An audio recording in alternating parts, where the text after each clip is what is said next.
The dog game is dying. Let's talk about the game first, not the dogs. It's the challenge of the wins, the competitive addiction, the thrill of the win, and the rewards of achievements. Losing only gives you the drive to come back. I learned to watch the winners, my motivation was there, my dedication was evident, now I'm a winner. The problem is the cheating to win, manipulating the truth, and then it's the all outliers. How is this sharing our achievements with liars, cheaters, and bullshitters? We have lost the historical value of the dog game. We can't decipher the real from the fake, the lost is the cost. So I salute these dogs of going hard kennels for all that you've given me in the game. Let's talk about pit bulls. The history, the breeding, the maintaining and feeding, and the controversies surrounding the great hunts. Come interact with the legends, and ask questions, and listen to their stories as we talk about kennels and dogs of the past and present. Hosted by one of the game's most respected kennels, with over 40 years in the hunt, going hard kennels Twin 1 and Twin 2, dogs like Champion the Brat, the very first champion off-brand champion Mayday, the Dog of the Year, and Register of Merit. Champion Pretty Mama, two-time Best in Show and two-time Gamest in Show. Going Hard's Bay Bay, Register of Merit, Damn to Champion What a Day, Champion Gus, Champion Elrod, Champion Yellowbird.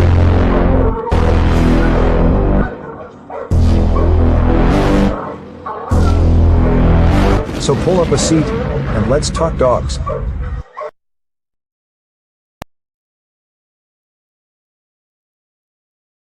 The dog game is dying. Let's talk about the game first, not the dogs. It's the challenge of the wins, the competitive addiction, the thrill of the win, and the rewards of achievements. Losing only gives you the drive to come back. I learned to watch the winners, my motivation was there, my dedication was evident, now I'm a winner. The problem is the cheating to win, manipulating the truth, and then it's the all outliers. How is this sharing our achievements with liars, cheaters, and bullshitters? We have lost the historical value of the dog game. We can't decipher the real from the fake, the lost is the cost. So I salute these dogs of going hard kennels for all that you've given me in the game. Let's talk about pit bulls.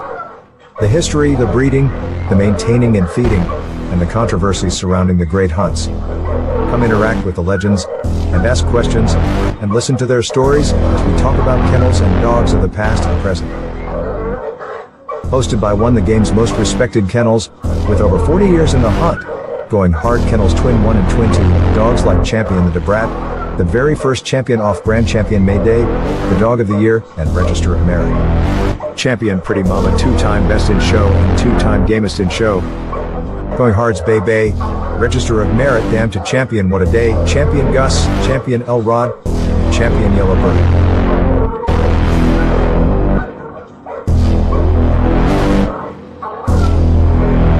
So pull up a seat, and let's talk dogs.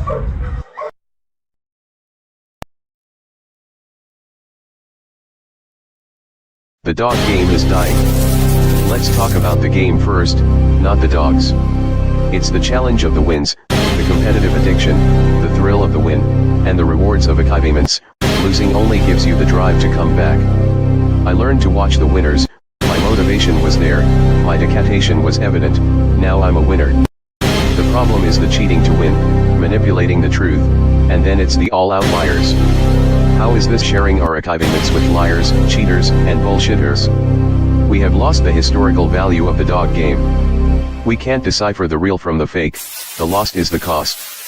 So I salute these dogs of going hard kennels for all that you've given me in the game. Let's talk about pit bulls.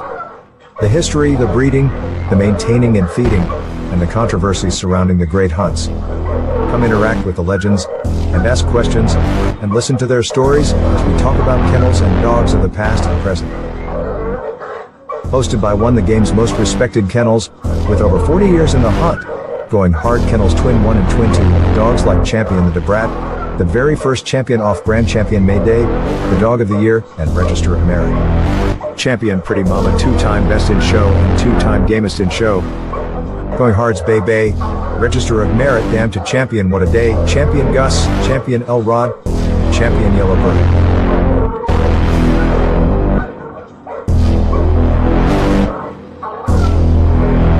So pull up a seat, and let's talk dogs.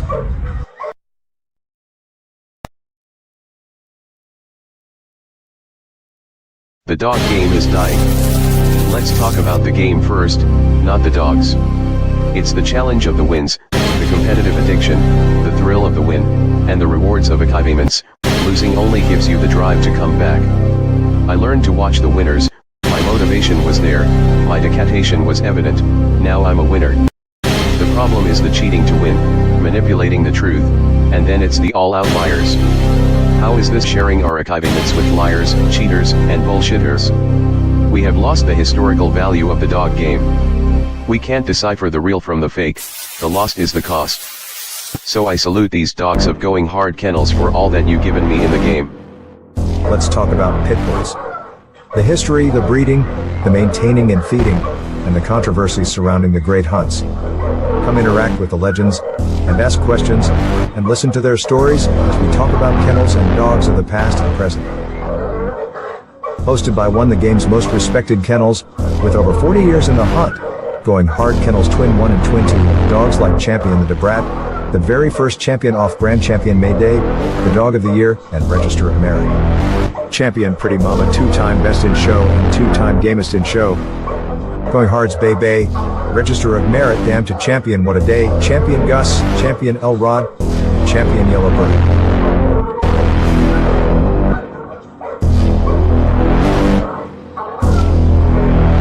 So pull up a seat, and let's talk dogs.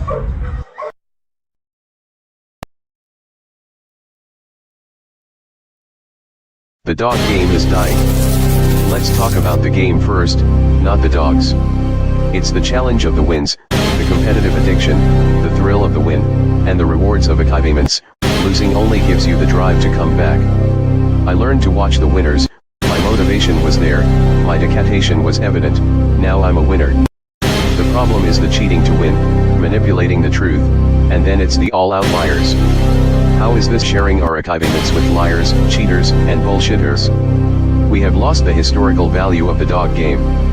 We can't decipher the real from the fake, the lost is the cost. So I salute these dogs of going hard kennels for all that you've given me in the game. Let's talk about pit bulls. The history, the breeding, the maintaining and feeding, and the controversies surrounding the great hunts. Come interact with the legends, and ask questions, and listen to their stories as we talk about kennels and dogs of the past and present. Hosted by one of the game's most respected kennels, with over 40 years in the hunt, going hard kennels Twin 1 and Twin 2, dogs like Champion the DeBrat, the very first champion off Grand Champion May Day, the Dog of the Year, and Register of Merit. Champion Pretty Mama, two-time Best in Show and two-time Gamest in Show. Going Hard's Bay Bay, Register of Merit, Damn to Champion What a Day, Champion Gus, Champion El Rod, Champion Yellow Bird.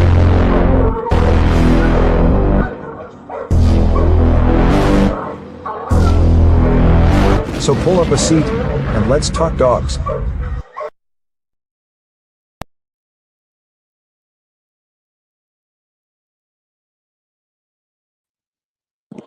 What up?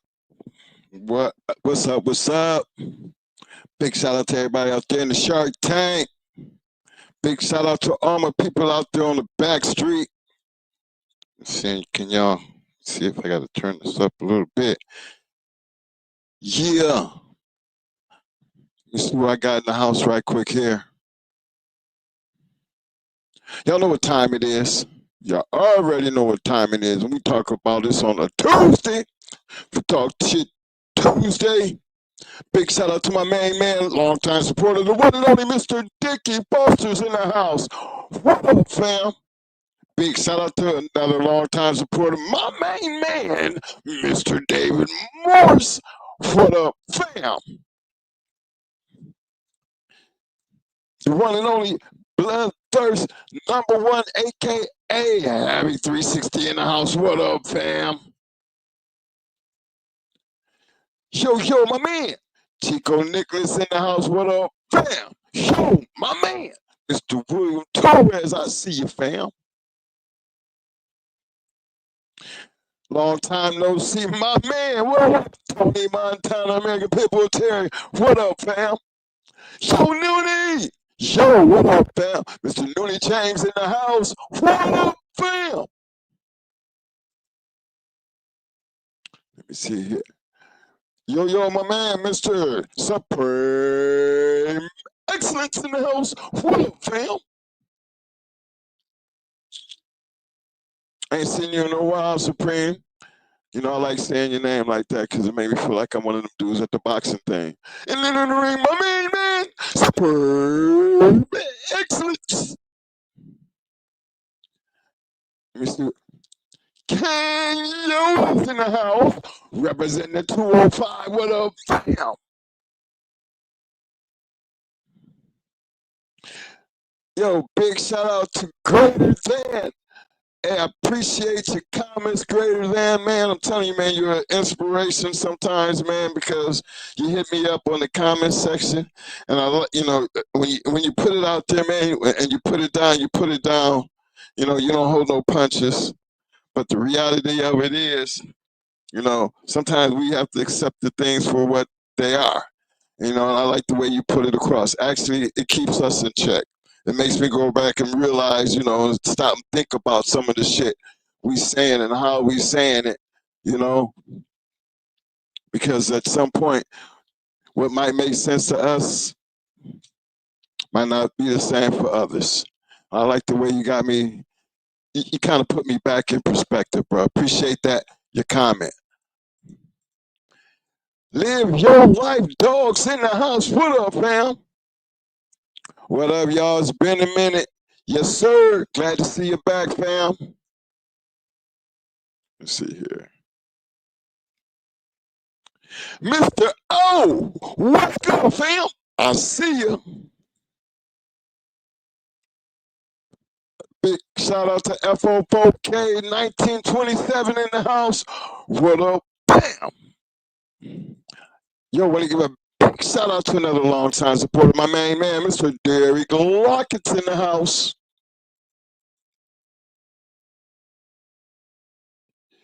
Mimi Levy 47. What up, fam? I hope I did that right. Let me see here. Shout out to my man, Skip. I see you, fam. New Juris Kennels Melee. What up, fam?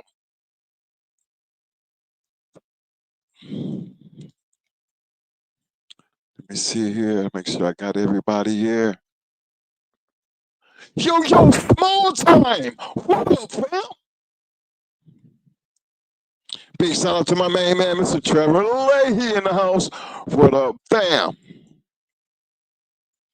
Okay, I think I've been through that. I think I got everybody.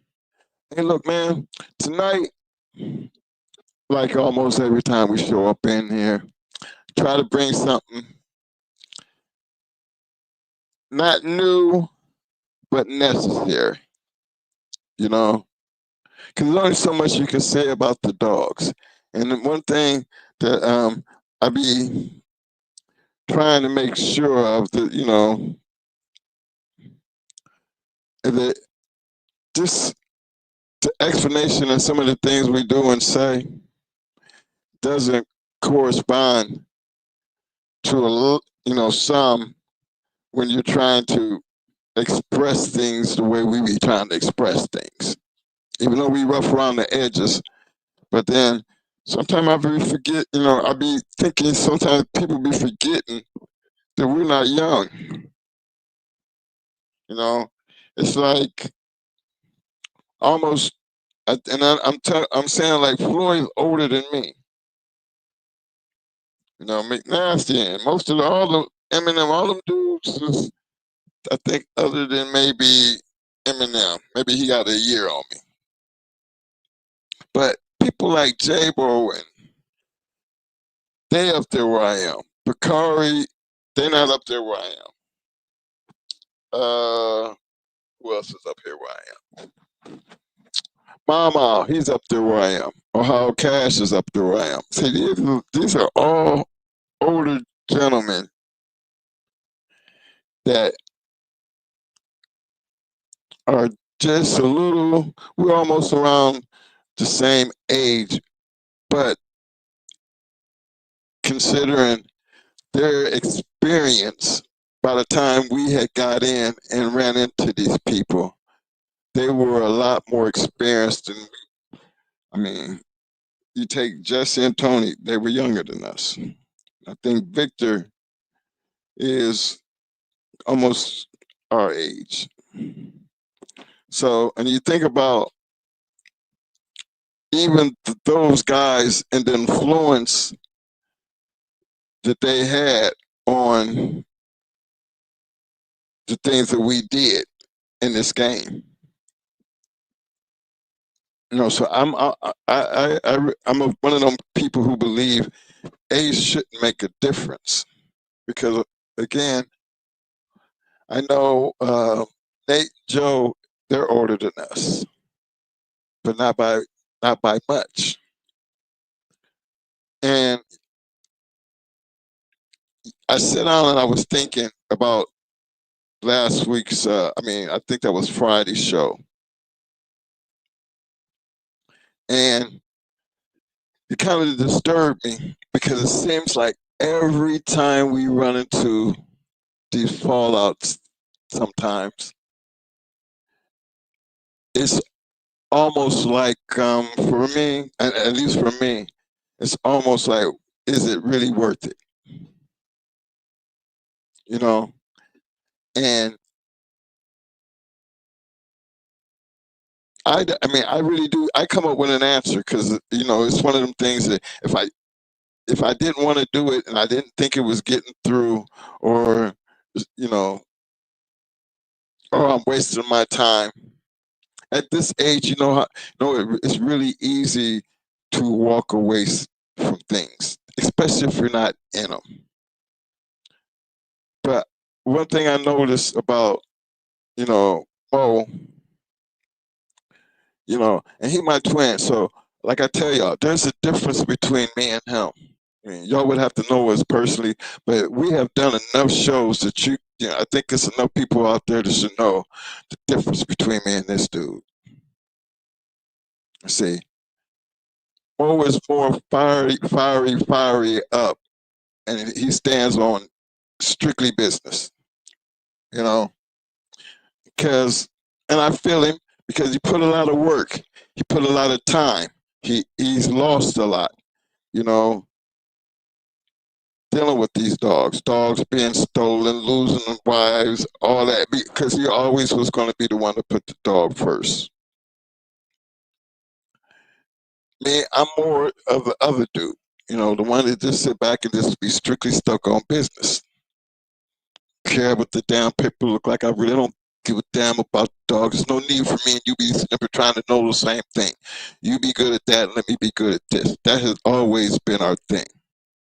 So you would think it would be easier for me to try to turn Mo off, because remember, the purpose of this show is something that in his worst, I say his worst time in his life, getting the news that he got, he was re-energized because he fell into something that he felt more comfortable with, and that is sharing our experience with you guys. And through that whole thing, yeah, people didn't know all the other bullshit with it. Mo fought through all of that. I was down with him because I'm gonna always be down for him. But he made a good point Friday, and it kind of got to me because his point wasn't getting across, and he was not going to move the needle. He was really stuck on the conversation between him and Itchy was, for him, they wasn't talking about the same things. And he was not trying to address Itchy's conversation because he felt like they're not going to never reach a point to where they're going to be talking about the same thing. I got frustrated with it. And that's what brought this conversation on today. because I said we owe to this game. It's not like we know them kind of newcomers. It's not like we done had dogs a whole bunch of years, and out of all the years that we had in these dogs, we came out of this with nothing to show for it. So there's a lot of people out there, that we can have and talk dog about. And there's so many of them guys out there, from DMV, from New York to Rochester to Buffalo to Tennessee. I mean, I can get down there and walk the whole entire country. Some real goddamn bulldoggers out there. And I ain't talking about the ones that's just, they can come on and they just talking, because not everybody has a platform like this. And so many of them who don't. They did their bid, they did their little thing, and they had their ups and downs. But when you know them, they don't have to tell you their story, because when you're right there and you basically all live in the same story, them be the same ones that I know that's sitting out there on the back street, or call you up on the back street or throw a comment out there to let you know they still here. They still listening. Some will even call in and before you know it, we talking dog. One thing this podcast has done is bring, like Facebook has done for a lot of you guys and your families and your friends. It brought you a lot closer. This podcast has brought a lot of these old dog men who not into dogs and just hear about it and just want to sit back and just listen to people talk real dog. They get it, they get a kick out of that.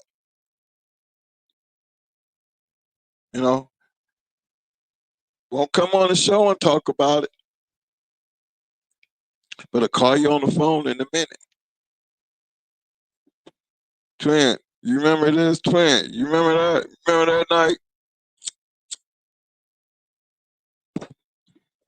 And some of these guys are guys I haven't seen or heard from in years. And to be just like we sit out around, the picnic table or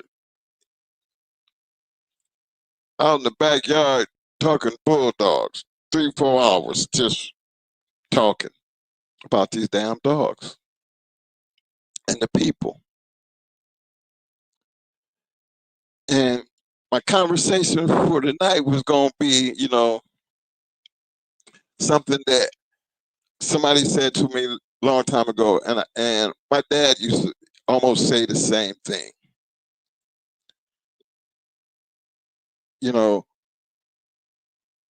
Regardless of how much you know. Because, see, remember, I didn't go to school to learn my trade. I didn't have to go to one of them big classes when it comes down to taking these big tests, for like your government, some kind of government license or something. Here in the state of Florida, you got, you got a 2-day test just to be a contractor. And that test takes, the first day started at 8 o'clock in the morning and it ended 8 o'clock in the night. That was the first test. Then you had to come back the next day and take the test that went from 8 in the morning and it ended at 12 o'clock the next day afternoon. And a lot of guys would be spending, well, even for me, the books cost me $2,500 just for the books it took to take this test. It took me a year to get all the books that I needed and to study something that I had already felt like I knew. But I was not going to pay another $2,500 to go to a school for them to tell me how to pass the test.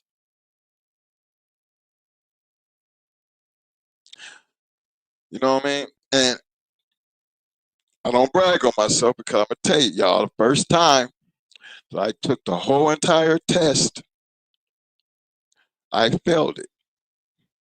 Now, you can only fail this test 3 times in 1 year before you have to wait a year to take the test again. And basically what I did the first time, I studied for 6 months, then I ran out and I jumped in there and I took the test just to see where I was at.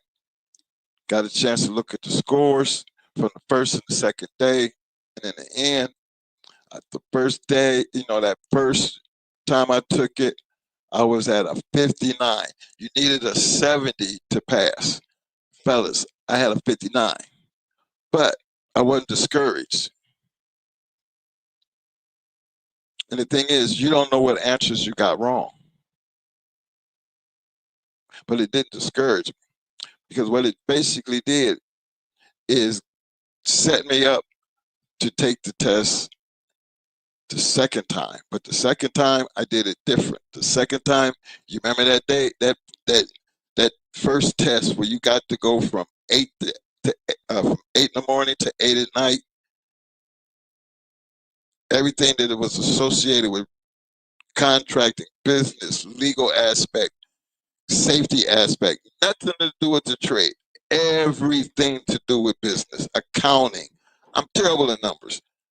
I was so dumb in school when it came down to numbers and shit. The Mo used to take my math classes. We used to switch. We had a big test. Mo played me. That worked up to our 11th grade year when we got caught, because it was another teacher who caught us. He played for the Kansas City Chiefs. I'll never forget it, Mr. Thomas. And he caught us. He knew the difference. The only way he knew the difference because he had a twin brother. And when we got in his class, we kind of figured, oh shit, Mr. Thomas is in here, So we went on through it anyway, and he ended up busting us out. Got us suspended for 3 days, but I learned a lesson there. In order to be able to do the things I needed to do, I needed to get better with my math. But I still had Mo, and Mo helped me through the math part of it. So when I could take the test, I kind of understood, because in this business here, we deal with all kind of mathematical formulas. But what I learned in doing it that way, I concentrated on that one thing, knowing I already messed up that first test, but that second test, I needed to get that first day out the way. For the next 90 days, I studied nothing but that first things I need to get by the first test. Of course, the second day, I did pretty good because it was about trade. But what the good thing about it was, the second test, I had passed the first day. When the points came out, I had literally passed the first day, fellas, with an 85. I failed the second day. That right there bothered me, because this is trade. I'm supposed to know everything about trade. Well, the thing that hurt me bad about the trade, because it wasn't about knowing the trade. It was basically about learning the law pertaining to the trade. There's a certain way you're supposed to hang that duck. It's supposed to be a certain way that you're supposed to go in and put together a climate report. What we basically do, it's not really a climate report. I can't remember.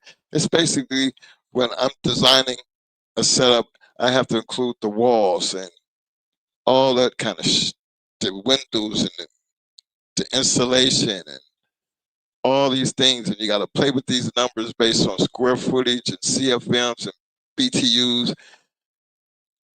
So my third test, I didn't have to take nothing but the third test. And when I finally finished that test, because it was my last chance, the next 90 days after I passed that first one, I had another 90 days, and that would have been the year end. And then that would have been the last chance I would have had, and I would have had to skip a year before I took that test again. I scored, believe it or not, a 90 on that test. So in average, and they just was basing it off average, I was up there around an 88, 89. So now I'm a licensed contractor now. But look at all the work that I had to put in just to be able to do that without a school, without a teacher. See, I learned early in life from my father. My father couldn't read, fellas. So it wasn't about him handing me a book. It was about hands-on, get in here, put your hands on it. Understand it. Learn what every part is for. Tear it all apart, put it back together over and over and over and over and over again. And he was a teacher that you better not leave out a screw. Tear it all the way apart, and you got to put it back together and make it work. When I say all the way apart, we were in high school doing this. Literally take it apart and have it strategically set out on the floor. Everything.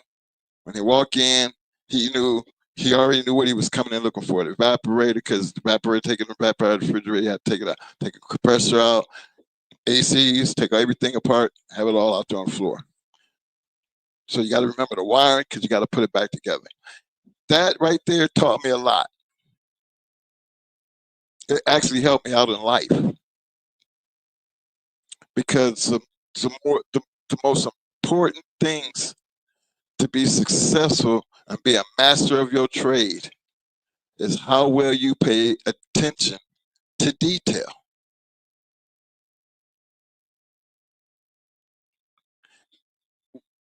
That right there is a very hard lesson to learn without experience. These dogs, my trade, and anything that you do in life, I'm pretty sure you probably hear it all the time. If you got an important, at your job somewhere, anything that you're doing, even when you're raising your kids, just always pay attention to detail. Didn't know how much that mattered. And so I started applying it. So I looked at the conversation today, and I know I get around to everybody's everything. I hear the conversations and I watch what people say. And I also pay attention to who's saying it. And I remember something Schoolboy said on one of the shows, if not our show, that he can tell when somebody know what they talk about compared to somebody who think they know what they talk about. Now, he's been around the game long enough to I understand where he's coming from. But it didn't take Schoolboy for me to understand that, because what I do in life, I have to use that same mentality based on people that I have on my job sites, or I have out here doing, that I have working for me. They can tell me all day, it sound like they know what they're doing, but there's a lot to changes when you're actually out there doing it. But can I actually tell the difference between the two by just listening? Yes. Been doing it long enough. I know the questions to ask. I know the answers I'm looking to hear. But look how long I've been doing it. That same format works with these dogs, which takes me back to my point at hand. It should be in a damn slogan. Yeah. You need to know. It's easy to know. You know why? Because for me, the hard part is not to know.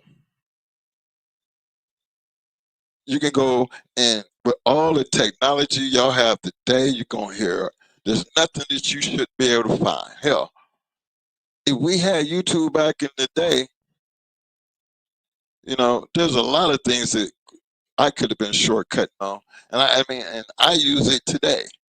Well, I'm dealing with something I had never seen before, but it's still in my industry, but it's, you know, something new, because now they're throwing a whole bunch of computer boards and sensors and things like that in. I go right into YouTube and type what I'm working on. Somewhere, somehow, somebody got something on YouTube where I can go chime in. And I'm going to find what I'm looking for. Yeah. See, back in the day with these dogs, who do we have?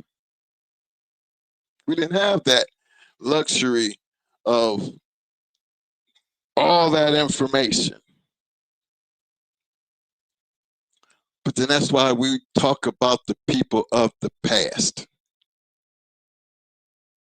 Because we're all going to have basically the same conversation, fellas.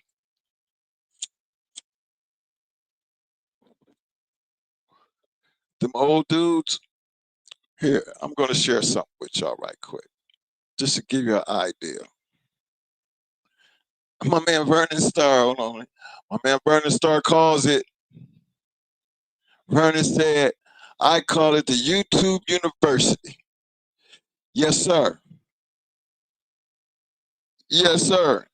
Yeah, not much you can't find out there on YouTube. Now, the thing is, you might sit there and watch the damn video, right? But sometimes if you pay close attention, sometimes you can tell when somebody skips something. When it's somebody who know what they're doing and you're watching one of those videos, you know when they skip something. Or you didn't tell them about how you got that screw out of there. You know, because some of the things that I've seen on YouTube, especially in my industry, I've seen, you know, people tearing down a refrigerator or something like that, you know, but there's so many things that they leave out. So you're going to go and you're going to dive in and you think it's going to be that easy when you're trying to do what you've seen on YouTube. And then you look at, oh shit, I can't get the shelf. How you get the shelf out? He didn't discuss how the shelf's supposed to come out. He just jumped right in there thinking that it pulled out and you're supposed to be at the back panel type of shit. Nah, that's the funny part of that. But everything, to when you learn it in that type of way, do you trust in the teacher? You know, if you trust in that video, you felt like you knew, but it was different when you start doing. These dogs is just like that, man. These dogs is just like that. Big shout out to my man. Bite down and shake that like button, the one and only Double M Tesbo in the house. Again, let me give a big shout out to my man, Mr. Vernon Starr. I see you, fam. Who else I got in here? I don't want to skip nobody. Cosmo Con Chief in the house. What up, fam? Aboriginal HV. That's that hyper vigor. I know what that HV means. Big shout out to my main man, War Eagle Yard Boy, aka Eli Monsters in the house. Big shout out to my man, Mr. Jason Clark. I see you, fam. Let's see who we got here. I don't want to make sure I don't miss anybody before I get too far ahead here. But I'm going to, what we're doing is, let me go over here. I'm going to pull up something here, and we're going to just show you something right quick here. Where my window at?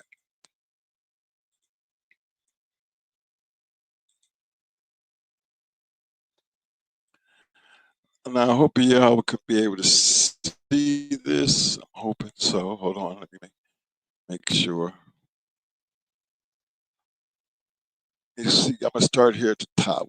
How far down did I go? I'm gonna go start right here.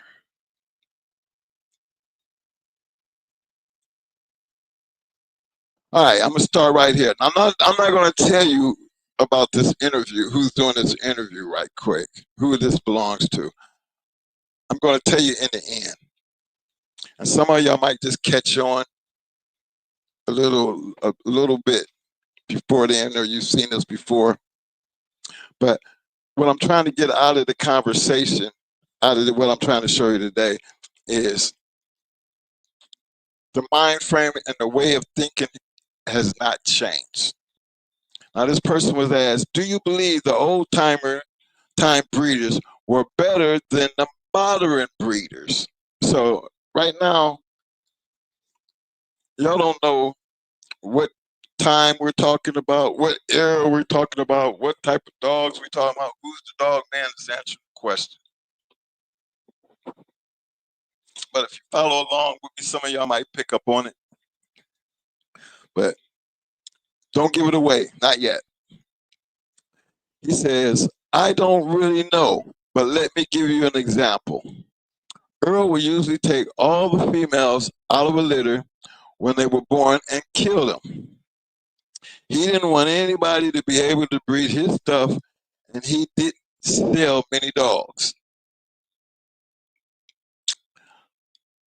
Now, let's talk about that part right there right quick. If y'all ever went out and researched and did a lot of reading, because I always talk about first thing you want to do is know. You want to at least know, get up with as much information as you can. I always said, just based on my readings and understanding, that Earl Tudor and Maurice Carver didn't like each other. We always say that. You know, but we always talk about everybody does things different. And I think this is different. Because remember, y'all, we weren't into selling dogs. And if you really wanted one of our dogs, it was, you know, I always thought that you was a lucky one. Like when the big kennels came, they got our best shit. That's why we didn't make it a habit of doing it. But when you listen to an old timer run into like that same situation where, because we've had this conversation about the old breeders being better than the new breeders. Well, I want to address it from his point of view. Earl didn't want anybody to be able to breed his stuff, and he didn't sell many dogs. Earl was never into dogs for the money. He was a true dog fighter, and there are not many people like that around these days. If I have a bad bitch and a bad male, I just breed them to each other. I'm not interested in the pedigree and that stuff. I like the conditioning. Maybe someday I will get interested in the breeding, but not right now. I do not think there is any specific bloodline or family of dogs that has a monopoly on anything. There is a good and bad in every type of breeding. I personally like Bujo bred dogs. You can say that most of the dogs that I have today come from Tudor, Maloney, Bujo, and Mayfield bloodlines. Okay. Now, that makes sense, right? There's more, but I wanted to stop right there for a minute. You heard us say this on the show many a times. We were never breeders. We were dog fighters. We basically tried to breed the best dogs based on whatever Mo and KP came up with, based on what they knew.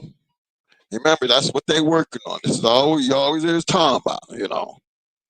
They just wasn't just throwing dogs together. They were like mad scientists, argue, fuss, fight, be way back there in the beginning, almost know every history of every dog in the bloodline and everything. But when it came down to making that decision of what they were going to do, they stuck to it. And always, and we have always had this thing called a contingency plan. When things ain't going right one way, better have a contingency plan. You know, I always tell you about how they was trying to go up to Ozzy. Ozzy didn't answer the phone once they got on the road, got close, so they had to come up with another idea. What's the next move? And that's how we wind up at Supernats. See, when you know a bunch of people that know a bunch of people, and you have access to these people who would just, hey, you got so-and-so's number? Give me the number. You call that person say, who it is, come on. Yep, y'all come on up. And you go up, that person open their doors, and you spend a whole weekend. That means we ain't in a rush to get the dog bred and leaving out. No, we actually sitting down, talking bulldogs, eating, laughing, breeding dogs. See, that to me, that's that relationship type of shit. But being able to have those type of relationship, that's, to me, that's the know. Okay? Now, because you know, we knew Ozzy too, but Ozzy didn't pick up the phone. You know what I'm saying? See, that's where the hard to do come in. That's the hard to do. Because you could have just shut it down and went back home.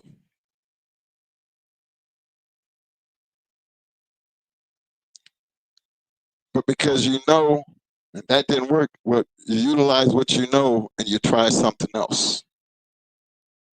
Superman answered the phone and said, come on. See, that no became, again, something to do now. We just doing it with a different person. That's simple right there. I mean, it's hard to do, but it's simple if you got all your nose in the right, in the right place. It's like me taking that test. Stop trying to cram all of that shit in at one time and break it up. Because once I did that, it was easy to do. Same thing with these dogs. Don't take in all that information and think all of a sudden that you know. You think you know.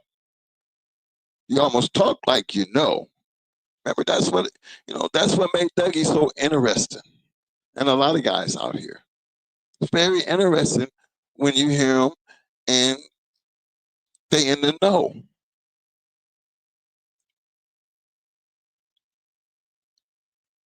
We don't have a problem talking about what we know, because if we stick to what we know, we can show you what we did.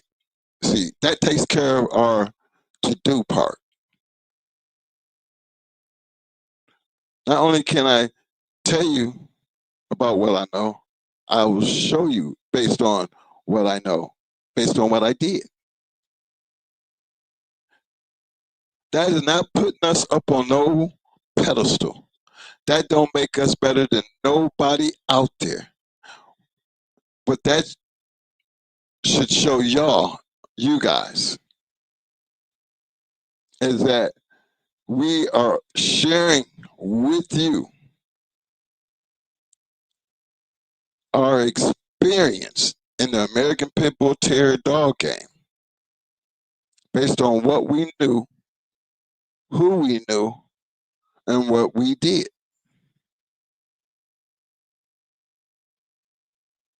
See, remember, I'm not a young guy, just not a young kid talking to you.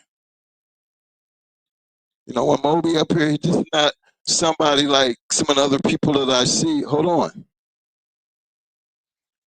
Because from a dog fighter's point of view, like the man said, I'm not a breeder. So, you know what I mean? I'm a dog fighter. He made that clear. He made a distinction between the two.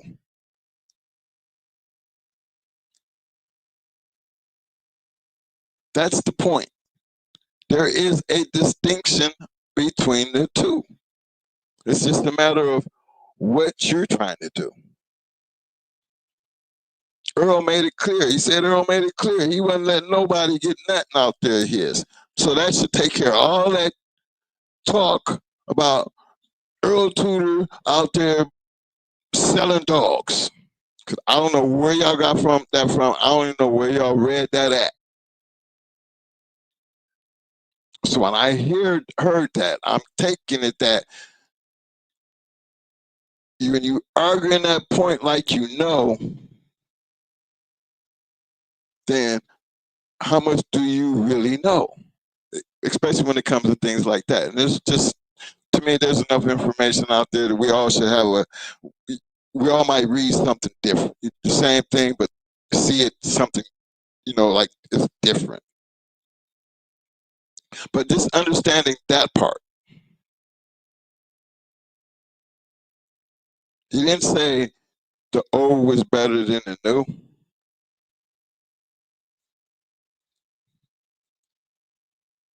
Because he was never a breeder.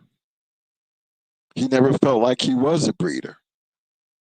So that should tell you, if he's talking like that about somebody that he kind of knew personally, and tell you that Earl didn't sell dogs. He would kill his bitches just to keep people from having his shit. So that when we go by and we see Earl Tudor's shit, then you can best believe you should understand where Mo be coming from when he be talking about somebody took they bitch and went and bred to that dog. What was it about that bitch, and why did he let that bitch breed to that dog? We always tell you, we want to put y'all in the mind frame of the breeder. Because that's what we're doing. We're going to be taking two dogs, matching them up. You want to be in the mind frame, especially when it's already been done. See, when it's already been done, you get a chance to see what they did and try to get an understanding why they did it. Because in the process of them doing them first steps, they don't know what the outcome is going to look like. But we have the pleasure, because of history, to show you what the outcome looks like. This has already been done. There's no arguing and going back and forth on something that's already been done.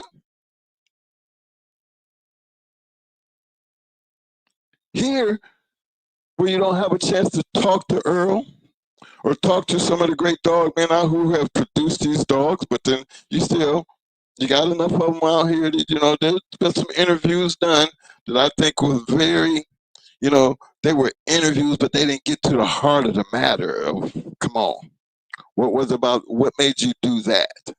It just didn't fall out the sky type. Well, we're trying to show you. This is what was on our mind. This is what we was thinking. This is how we learn to think when it comes to dealing with these bulldogs. You got to be able to take what you hear, instead of arguing about it or questioning it or trying to find fault in it, is just to be able to take some of this information and ride out with it and make it yours. Because to me, that's where the success always comes from. Want to give a big shout out to my man, Quick FC7. I see you, fam. He says, I feel you on the details. If you skip them, you might have to do twice the work trying to catch up. Yeah. And see, that's one thing I learned about, from the Marine Corps and dealing with my parents. I have very, very strict parents. very, very strict parents. I mean, we lived a good life, but my parents were disciplinarians. You know, you didn't bring home C's and D's and F's in that house. And if you could get a B, there was no reason why you couldn't get an A. Now, is that the old school way of teaching? Because that shit is unheard of in today's raising their children and the new way of doing things. You know, for me, I didn't take a chance with my kids. You know, I felt I was more comfortable of being the parent, being the parent that my parents was to me. They wasn't soft. Nope, you didn't back talk. You wasn't disrespectful. Nope, when you get in, you do the work, you do it right the first time so you don't have to do it again. And if you mess up, guess what? Get ready to start all over because you'll be there until you get it right. Now, things might have changed over time, but let me tell you, not my household. Not in my household. Big shout out to the Cannabis Cowboy. Cannabis said everything and most people outside of the dog community are fake. Okay? Well, I ain't gonna say that everybody. I think that's a broad statement, but you got to know the difference between who's who and what's what. And if you don't know no better, then that's where the sucker shit come in. You know, they say Maurice Carver, every time he opened his mouth, he was lying. But he was such a good damn liar that you just kind of just let him have it. And that kind of makes sense. You ever know? I mean, come on now. To me, Dougie was the best. I mean, as far as when I see somebody, him and Pope, and how they did things, but we always tell him, Mo knew about Dougie and we knew about Pope. So the stories that you can get out there, you can tell a lot of people, but it's all going to fall apart because, we all ain't dead. So yeah, the conflict, we had a little going back and forth and everything, but it was fun because, when people turn right around and they fall for like Pope when he sold them dogs, knowing that it was all a scam. I hated to see people get burnt by them, by that transaction, by even thinking about doing business, because the whole time we're telling you, not putting those, spitting no, nothing on their game is trying to stop their money.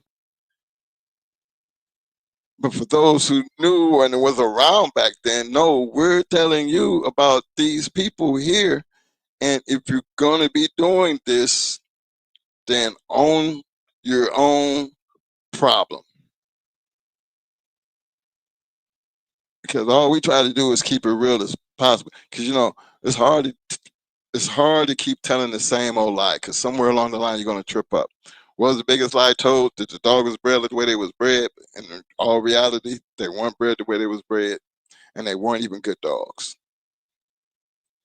But that's a come up to them. They made their money. I'm not here to be downplaying them making their money. I'm here to teach y'all on how not to get your money took. That's the thing I'm trying to do, and get a better understanding of why we have these conversations. And if we can eliminate the back and forth, how would you eliminate the back and forth? What can I do to make these things better? Let me go back into my thing right quick here, because I'm not done. Okay. Go on to this other part. Another question he was asked: do you believe that it was pretty much accepted in those days to steal a dog from somebody else? Because I heard that comment come up. Remember, we talk about a bunch of stolen dogs. And then people knowing where these stolen dogs is, right? Here's his answer. Well, yes, maybe so.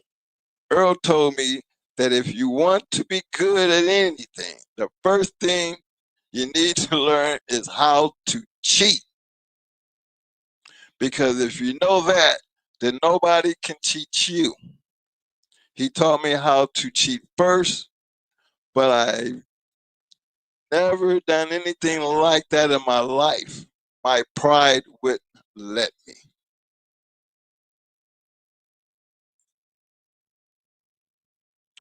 Big statement right there, fellas. Big statement right there. He taught him how to cheat. I always told y'all, the little things that we used to do. Like I stand in the opposite corner. I'm in second, so I'm allowed. I'm outside the box, so there's so many things that I have to do. Not just pay attention to what's going on, but use some of the things as to our advantage because we don't have to touch the dog. We can make the dog do pretty much what we want to do if we got them trained to do what we need them to do. I always thought that was a trick. I thought that some people might have looked at that as cheap, but for me, I didn't ever think it was cheating because I don't remember breaking no rules. We're just doing something that you're not doing. This was one of the reasons why I always felt like if anybody ever got a rub off on us, then it was going to be my fault. Why? Because that was my job. That's my responsibility. So I know all the ways that you can try to cheat. That's why I was such an asshole about it. I never gave you room. When that dog went in that towel, that dog never got close. Always was going to be wrapped in that towel. The dog was always going to be wrapped in that towel after I wash him. And I'm going to be with you all the way to the box. And they second to be down there with Mo, but right now it's me and you and that dog. I done did all my things I needed to do, and I'm going to stay with this right here until that release the dog jumps off. These are the little things that I be talking about, paying close attention to detail because, look, I seen a guy, a camp, go to the scale with a dog, weigh the dog, and by the time both dogs was in the box, the other camp had a different dog. And the funny thing about it, the other camp didn't even notice it. Explain that one. I've actually seen it happen. The dog that got washed was not the same dog that was over there in that corner. So how the hell did that happen? And who was really paying attention? Oh, it was a big joke afterwards, because, oh boy, lost, that dog. I mean, the weight on it, you could almost tell based on the weight of how big the dog was compared to what I seen at the scale. What I seen at the scale was not what I seen in the box. And I wasn't the only one who noticed, but being what my shit, I'm not trying to, I'm just looking at some bullshit finna go down. And in the end, when somebody finally did say something, now person wants to get mad. But who do you blame? Who are you supposed to blame? The cheater who got away with it, Because he sure as hell wasn't going to get the money back. He sure as hell trying to tell you where your proof at. And the sad thing about it, why did everybody seem to notice that but the camp? Some rookie shit, right? Ain't been in the game long enough to prevent it. And I seen what happened to him, and guess what? It just looked bad. So who's at fault? So I understand when you got somebody sitting there telling you, hey man, the best way, to learn this game is to learn what what cheating looks like, what it is. Because if you know all the things that cheaters do and you protecting yourself, it would be literally hard for them to do. Like another one, when Mo be in the box, sometimes, and when you're in there with an experienced dog, man, this shit is hard to do because now you got two dog man in there. They know what positioning is like. They know, just like boxers do, how to cut the box in half. They know all the tricks of how to, got you pushing, your dog's pushing, but they know how to get in the way because, they know that if the dog is pushing, they can kind of block the dog from pushing and make the dog maneuver another type of way. All the little tricks. So when you got two dog men who know these things and is trying to do these things, yeah, there's going to be a little bit of elbowing and people jockeying for position, but that was all a part of the game. That was to be expected if you knew what you were doing. I've had some to come in there and release the dogs and be sitting there on the box, just standing up there looking. Ain't said shit. Just be standing there. Like, I've never been one of those who thought that I was so confident that this dog didn't need our help. You know what I'm saying? Never was ever that confident. But I knew how to get him up off that wall because when the shit got in trouble, it was already too late. Because now you got to get your ass off the wall and come handle this dog because it's turning. Turn been called. You need to get over here and grab this shit. See, all the stupid shit that I've seen over time. And look at the conversations that people have. Big shout out to my man K-Walk, I see you. And you be wondering why do people let things like that happen? Because it's all about what you know and how much you know. Because when it comes to applying what you know,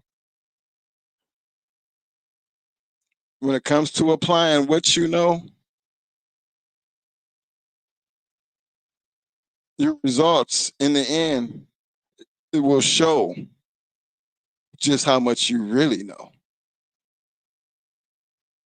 Remember, it's always going to be results, regardless of what you think and how you think or what you thought, even when it came down to how much work you put in it. It's going to show. I had people out there, conditioning. Well, not none of our dogs because we did all the conditioning. But I've heard the horror stories. So and so is supposed to be conditioning the dog. Swam down. The dog was all good, and then you see the dog weak. Skinny kind of. Because to me, that's the way Roger Ramjet looked when he loaned him out, and it was kind of like Mo never did that again. Because, that was one of Roger's losses. It wasn't through our keep. That was somebody else. But we learned a lesson from that.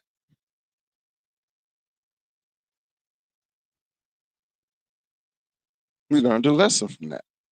You just don't put the responsibility. And again, these was partners, fellas. These are somebody who needed this. And Mo wanted the conditioning, but no, they felt like no, just they wanted to do it. And then when that turned out that way, we never did it again, ever done it again. But you've seen the results. Based on the results, you should have known. Big shout out to Boogs with the goods in the house. What up, fam? Let me see. I'm like Chico, get him right, man. He said 51 members, only 29 likes. Look, fellas, whatever y'all do, it don't cost you nothing to hit that like button. Don't cost you nothing to hit that like button. But let me go back in here because I think I've covered that part there. Let me see. I want to share that one there. Let me see. Dive right back in here. So y'all see where I'm coming from. Do you believe that pretty much except in those days to steal a dog from somebody else? Well, stealing ain't never been, it's always been a part of this goddamn game. The thing is, we always tell y'all about them cameras. Get them cameras on, check them chain links, check them collars, protect the yard. We've had them conversations, but the funny thing is, shit don't never stop. With all that we know, when it comes down to that shit, it still happens. And then when it happens, it be like, yo, man, you ain't had no cameras up? No, I hadn't got around to putting them up. I didn't think I needed them. Oh, so you don't know who is on the yard. See, out here in this game, somebody going to take a good dog, and then all of a sudden, you're going to find out today, somebody going to know, and then before you know it, there's a stolen dog out there, but it ain't going to matter because what can you do about it? I'm going to pick this up right here. So one time I had a bunch of dogmen at my place, and we were rolling some dogs. I rolled this dog too. He was doing pretty good. And I said, anybody that wants this dog can have him for free. Now, y'all, just in case y'all don't know, well, I'll tell you in the end what dog this was that he's talking about. But everybody, I said anybody who wants this dog can have him for free. But everybody turned around and walked away. He was about 20 months old at the time. He was no good and nobody wanted him. But what I'm saying is that I couldn't sell a dog if I wanted to. The same with Hank. So y'all should already be catching on to who I'm talking about. Each time I would offer him for sale, nobody was interested in him. Later, I believe I traded Peterbilt. Now that 20-month-old dog was Peterbilt. I traded Peterbilt for some other dogs, and I believe Reddick made something like $35,000 with the dog. So if y'all don't know what I'm talking about champion Peterbilt. He might have been a grand champion, but he won a lot of fights. But back in them days, $35,000 off a dog, that's some damn good money. I thought I couldn't win with him because it was like when I go to the rodeo, they always give me the baddest horse. They always give me the baddest horse in the bunch. And every time I go to a dog fight, I get the baddest dog too. I guess it's like what a friend told me once, son, you're hard to beat. And they know it. That's why they come with their best they got. I don't really care because it's like Earl told me. If you're going to be beat, be beat by a good one. So in other words, it's not a disgrace to lose. It's a part of the same game. I know I'm not going to have any easy spots and I don't want any. But it sure would help to get some bread on the table once in a while. I think that's, yeah. So take out what he's saying now. He's making a damn good sense. And again, remember Peterbilt, 20 months old. I'm going to finish this up right here. Let me see. What if, now the person I'm talking about, Ben, if y'all don't know already, I am talking about Danny Burton. Okay? All right. Danny Burton and Hank. Now y'all know, if anybody know about Hank, Hank was one of the most turningest motherfucking dogs you ever want to see in life. But he was game as hell. So let me get on here right quick. What if he had to make a choice between a dead game bulldog that would still try to scratch with all his legs broken, never taking his eyes off his opponent, but short on talent, or that awesome fighting dog that would practically kill everything you put on him down with a short order and then start to eat them up right there in the pit? But if you put a little pressure on him, watch out, he's going to quit. Okay. Danny answers, wow, that's a hard question. I don't really know. I like a fighting dog, one that can win with plenty of ability to take one out quick. But a game dog will probably be a better producer. Listen to what he's saying. A game dog would probably be a better producer, throwing a higher percentage of game dogs. Talented dogs don't breed true game dogs do. Again, talented dogs don't breed true game dogs do. Now that's his way of thinking. But like I said, I like a dog with plenty of both, gameness plus ability, because you are going to need both when you are going into the good ones. That is a very, very, very, very, very true statement. Because I hear a lot of people, y'all already heard us say this plenty of times. We like to be in and out of there. But there is no guarantee that it's going to go down like that. There's no guarantee. So you better be ready all the way around, especially playing in the lane that we were playing in. This one here says, what is your experience with the dogs that start at a real young age? Do you believe in saying early to start, early to quit? He said, yes, I sure do. And I'm going to tell you why. Most people don't have the patience or the common sense to wait until these young starters get older. They start to roll them too hard at a young age, and most people will stop a 12 or 14-year-old pup just because he wants to fight. I like early starters, don't get me wrong, but I'm just as careful with them as the ones that will start after they are 2 years old. Y'all know where that comes from. Y'all hear us say that all the time. Say it all the time.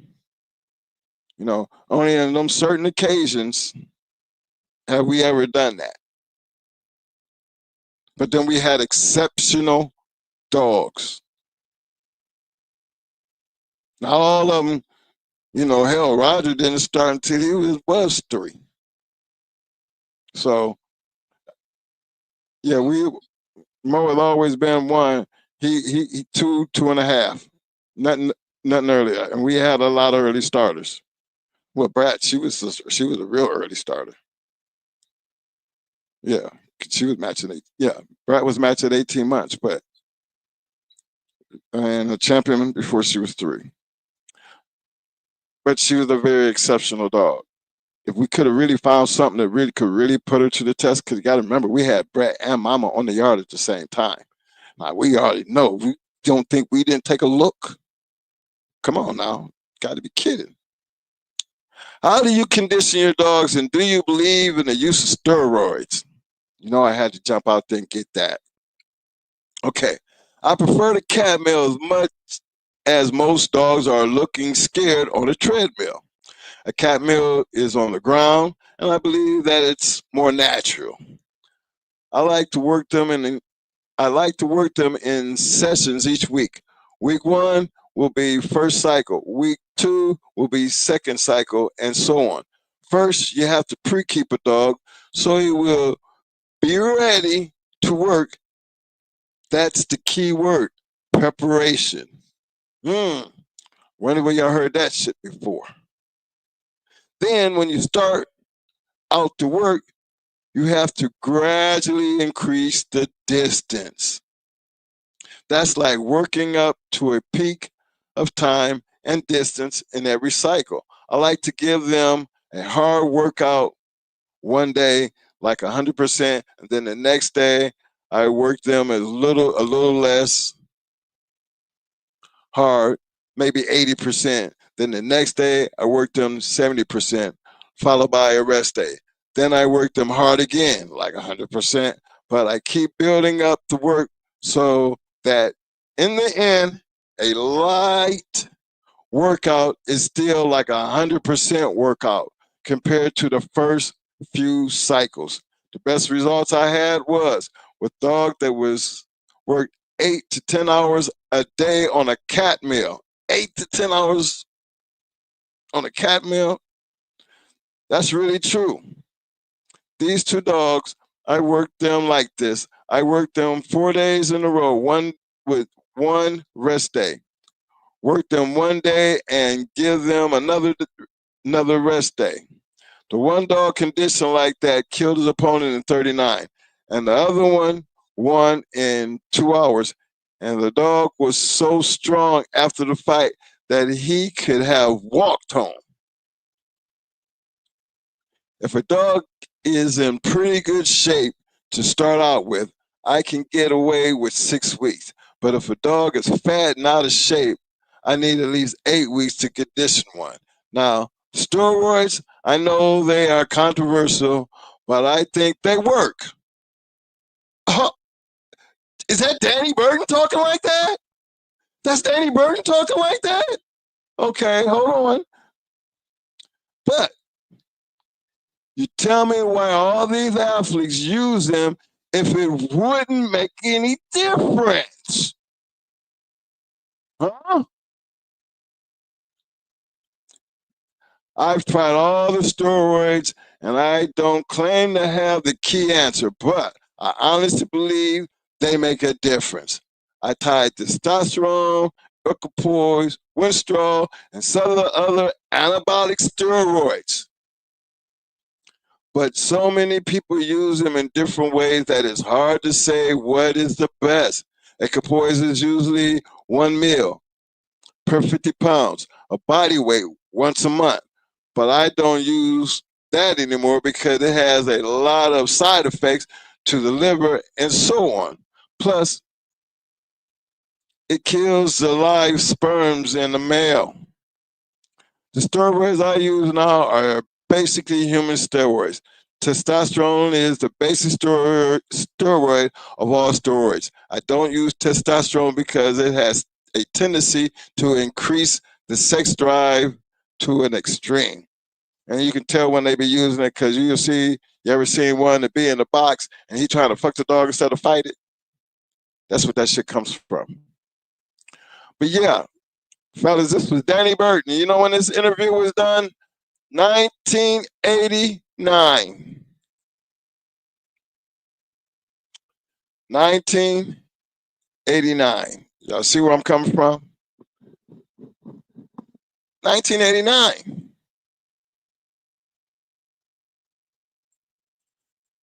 Remember, and you gotta remember, old Danny. He's talking about his relationship with Earl Tudor. So when I talk about these old fellas, this is what I be talking about. Don't forget our age. It's not, we ain't young when we talk about this bullshit. I think we've had enough experience and that we have learned from a lot of dogmen based on not their age, because remember, we're older than some of these people, but their ability to get us to understand what they're trying to get across, and for us to understand, paying attention to detail. Because if they weren't doing shit, would I really be standing up there listening? If Warren Buffett was to come up, knock on your door, and say, "Hey, I'd like to talk to you.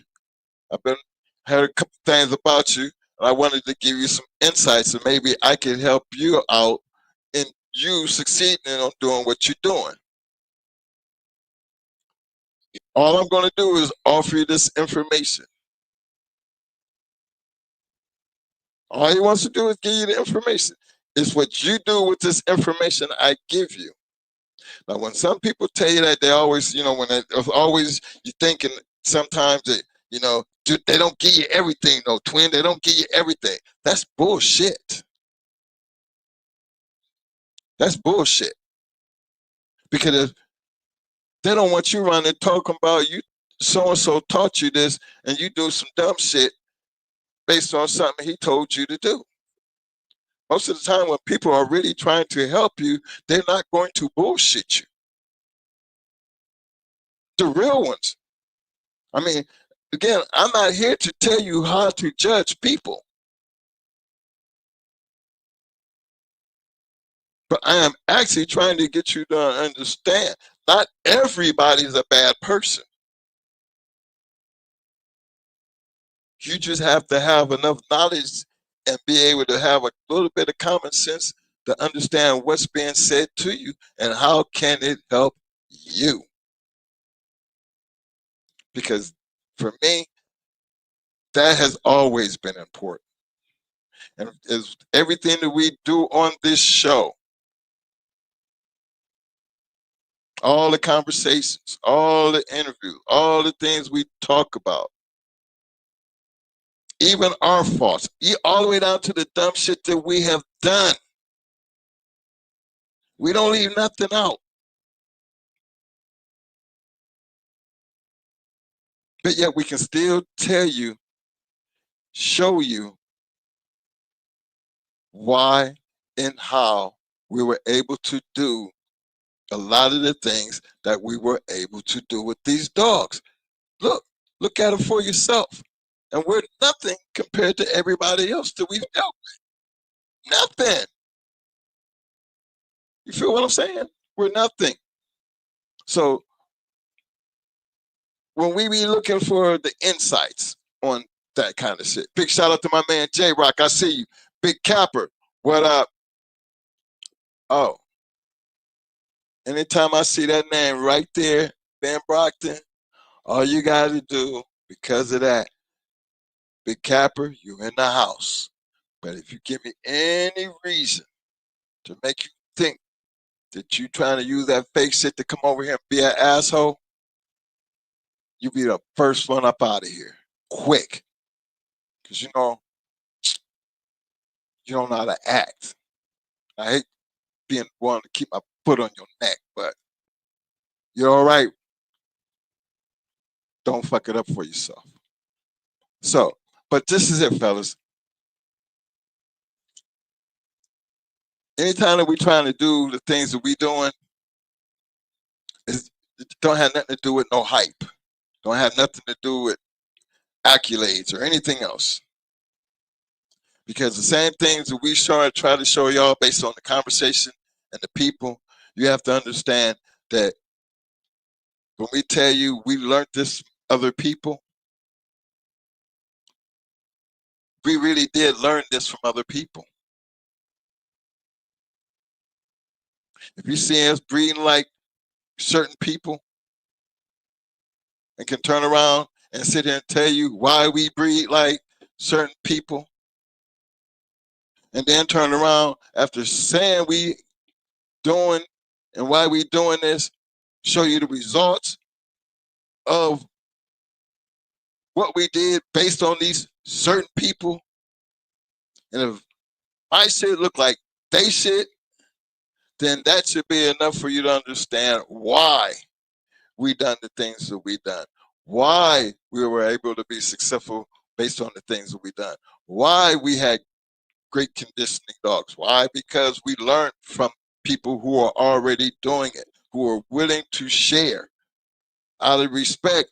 Why would I be trying to go into the same people that's trying to help me or taught me?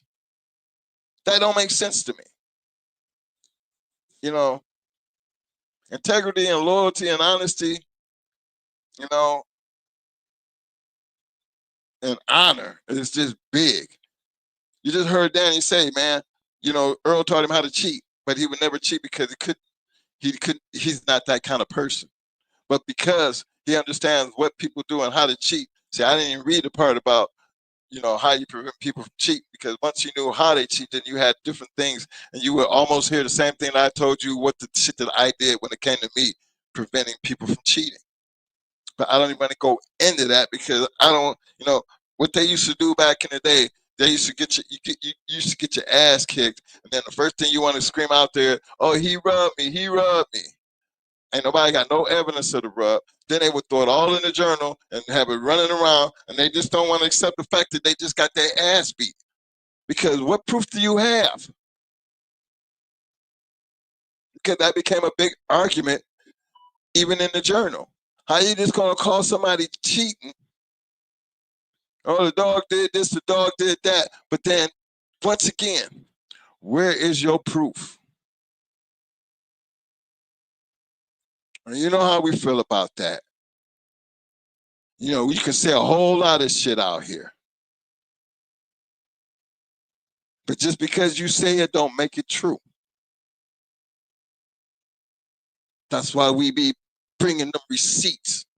That's why I be going out here researching and showing y'all, we didn't make up this shit. They've been saying this shit long before us, because we had to heard it from somebody to even be making a part of who we are. I just think it's important that y'all understand, you know, where we coming from, because it's necessary for us to keep sitting in these chairs on Tuesdays and Fridays to not just entertain the community, but bring something to the community that's going to help you, because we are old. And I'm not putting when I say old, I'm not putting myself in the ground. I'm putting myself where this is not a young kid. You know, I'm not a young kid talking to you. I'm an old ass man who was a dog fighter and still have dogs after all these many, many years. So that I can go back and can sit here and show you from way back here, based on look at what they was doing. This is why I go way back here. Look at this man right here. This was in 1989. This is Danny talking. Sound like the same shit that we was talking.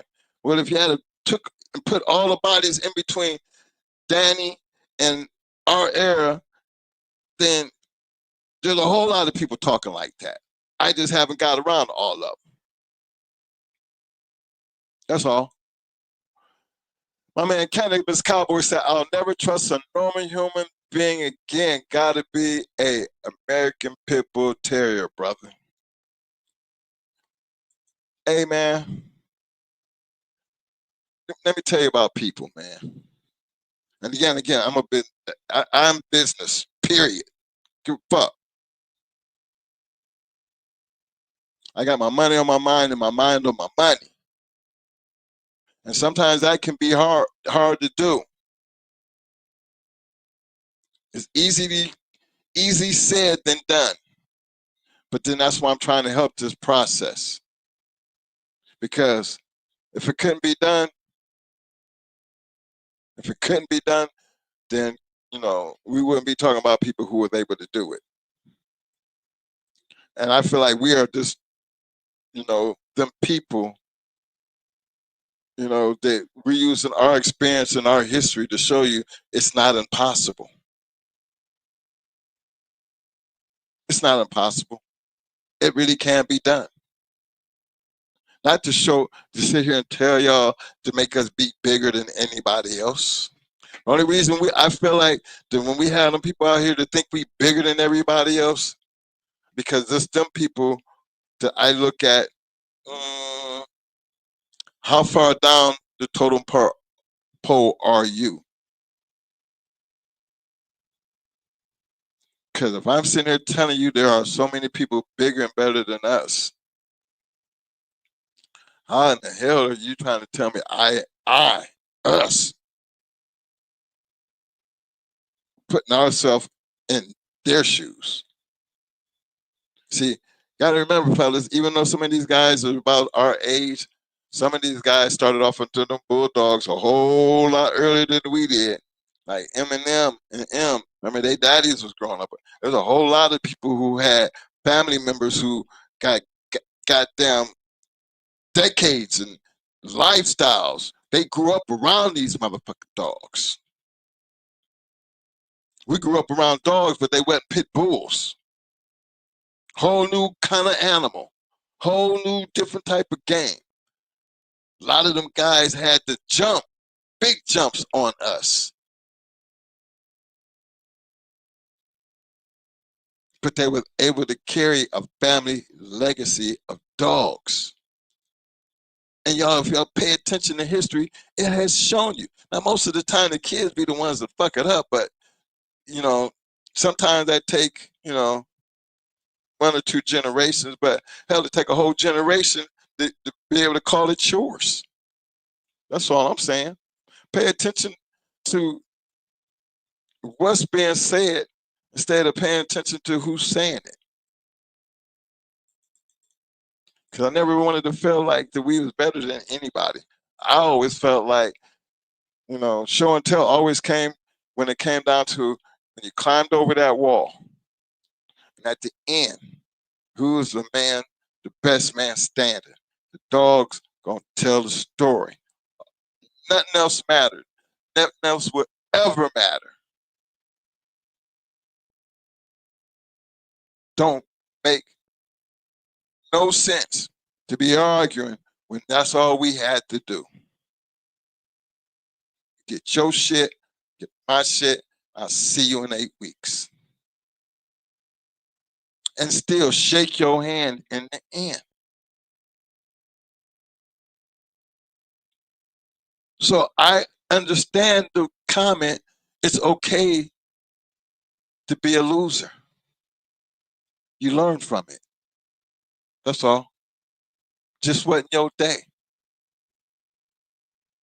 Wasn't your night. Other person had a better dog. All of that shit you can say, but the fact is, there's going to be a winner or a loser. My man Chico says, time's not the early 80s or 90s. Now it's different. They don't say shit or are lying. Well, it's hard for me to get on that because it's always, like I said, remember how our video starts off. That's Mo's part of the video because that's really how Mo feels. Big shout out to my man, Mr. Hemi James. What up, Hemi? Hemi says, bullshitters and liars are a timeless quality. Yes, they are, sir. Much easier to get away with today. Oh, yeah, it's much easier to get away with it today. I feel you, Hemi. But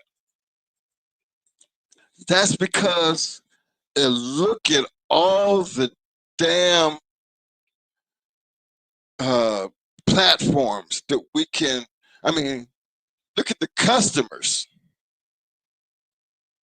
Think about it. The credit card thieves, ones that make the credit cards, they came up. Because back in the day when there weren't no credit cards, if you was going to rob somebody, what was he going to rob them for? Whatever they had in their pocket. Back in my time, when I was growing up, credit cards wasn't that big a thing. Because if there was, for me, in the early 70s as a kid, my mama ain't never sent me to the store with a credit card. Never did. It was always with some money. Went to school. Didn't go to school with a lunch ticket. You know, $3.25. Took care of the lunch meal. And me to stop by the store on the way home and get a snack. But when that credit card came, shoot, man, that was a whole new ball game. Because now they can rob you without even having a play stick-up key.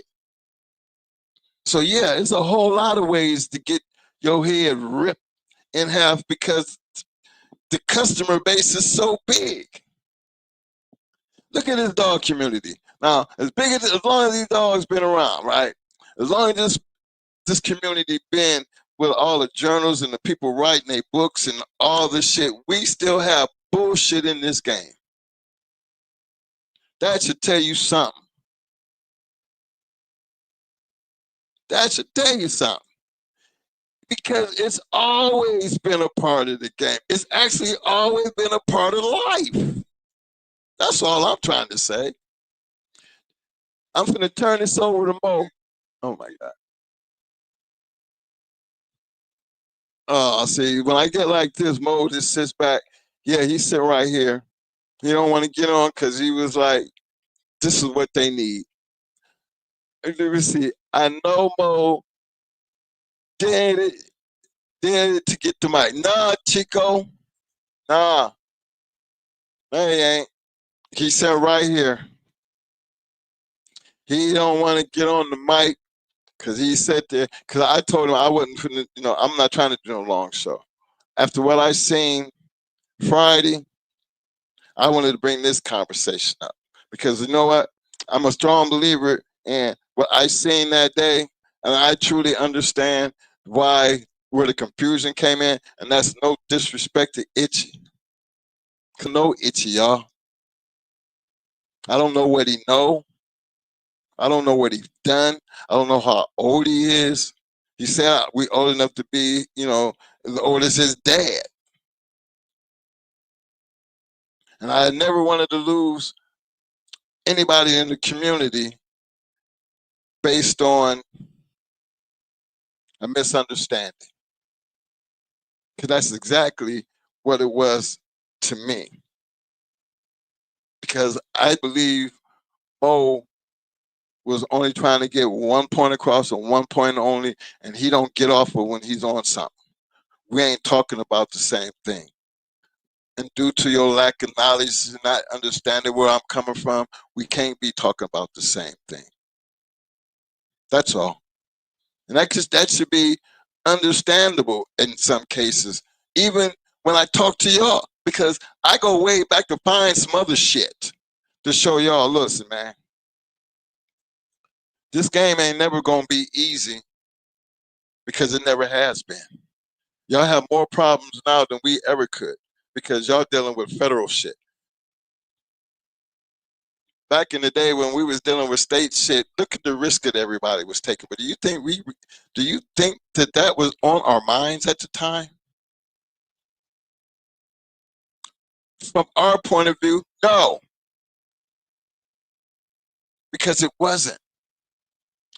Yeah, we might have been wrong as hell.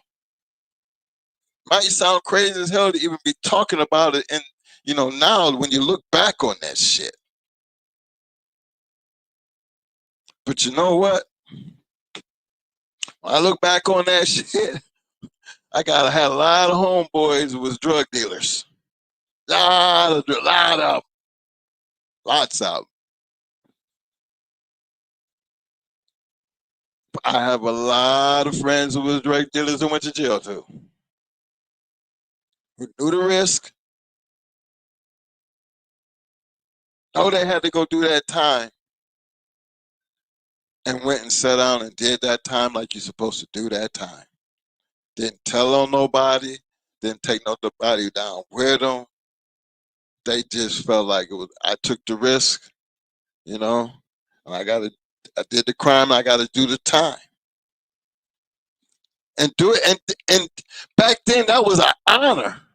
A fucking honor. You know, now snitching is glorified. I'm just being honest now. Snitching is being glorified. No, they say now snitches get the bitches.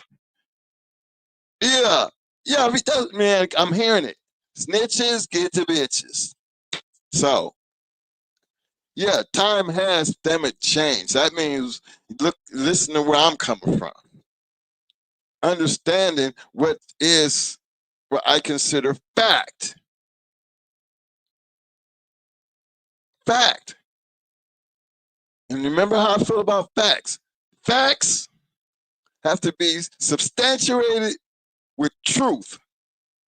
Truth can be substantiated with receipts. I know my name is Michael. I don't know what you think about. I got a birth certificate. I got my ID. Now, where anybody can make up an ID. My mama dead, but I do have 9 brothers and sisters, and I come from a big family. And if I stand in front of them and you want to know who I am, they'll be like, which one is it? That's either Mo or Mike. I mean, Mo or Mike. Which one? I know it's one of the twins. But somebody going to know, yeah, that's who he said he is. Somebody. That's how the Bulldogs game work. So somebody better be vouching for somebody who out here doing what they doing and saying what they saying. Let's get down to the truth of the matter. Let's find out what the fuck's going on. Let somebody start bringing me some goddamn receipts when you want to fucking around arguing over here. And I mean being nice about it. Too much talking, it ain't enough showing. Like I said, that's the new slogan now. Huh? We always saying talk about it, don't talk about it, be about it. Now it's all about I know. Wait a minute. Hold, wait the fuck 1 minute. How do you know? Most people who know some shit, why don't you show me some shit? Don't tell me shit. Show me some shit. Which leads me to my second part of that statement. It's easier said than done when it comes down to show me. And I think a lot of the bullshit that goes on in this game can totally be eliminated if we go down to just the things that just are factual. Remember, we could get with the facts real quick when it came to, if you think my dog is shit or you think I'm shitty, climb over the fucking wall. And find the fuck out. That's, fuck around and find out. Ain't that what y'all call it? You know what I mean? Those are the sayings. I guess this is where these sayings come from. Well, I'm applying them. We didn't have a problem. But then we was dealing with people who didn't have a problem. I think Mo made it simple as possible when he tell y'all, we ran around with 90%ers. He shows you these are 90%ers. Y'all say, talk all the shit you want. We don't say we knew everybody in the dog game. But we just knew a whole bunch of the right motherfuckers. That's all. I don't brag on that. That's just facts. It just is what it is. Don't get mad about it. Don't hate. Don't act like we don't know what the fuck we talk about. Because when it comes to my life, at my age, and I'm talking on a dog podcast, an American Pit Bull Terrier podcast. Our community is small. Do y'all know our community is small compared to some of the dumb shit that I see out here on YouTube and TikTok, and these motherfuckers got hundreds of thousands of views and everything on some dumb shit. You'll see one story told 50 times and have over 50,000 views. But then I got this small community over here. Ain't many of us out here, y'all. There's not a lot of us. Man, we have picked and become a part of a community that was never meant to be accept it. Never. Time permitted us to do what we did. Sometimes it's changing. But it should be all right for us to talk about what we did because the Bulldogs still exist. I ain't telling you what to do and how to do it. I'm just telling you how it was done back in our time. Now, keeping that part in mind, can we be better? I don't know. If you had to ask me back then, when we were sorry as fuck and we was young, you know, just new to the game, you had to ask us back then, we would have been hell yeah. We're just starting out. But what's the deal? Oh yeah, we added. We added. My man Hemi said, no, my man Vernon Starr said, Hemi James, cash checks back in the day. My first credit card was the good old American Express. Vernon, if you see my American Express cards right now, you would be like, you know, American Express got this thing on it that says you've been a member since, right? You know what I'm saying? So when you see that, been a member since 1985, you know what I mean?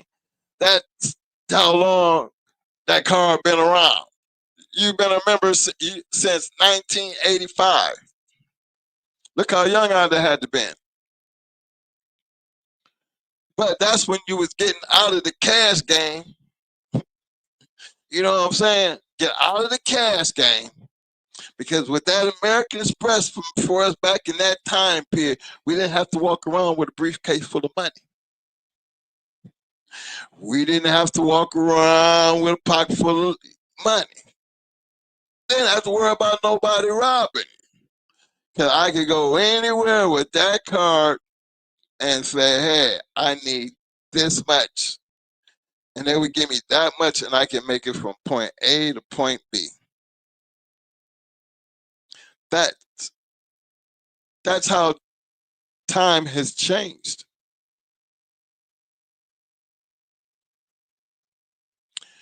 Drug dealers and pimps.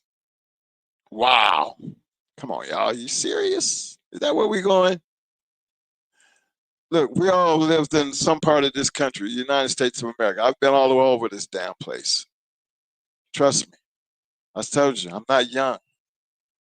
I had really lived a very exciting life. Very, very, very exciting. Hemi says, back in the day, you had to have a few dollars in the bank before they would even offer someone a credit card. Then perhaps around the 2000s, they began to push it onto everybody. You're right, Hemi. You're right.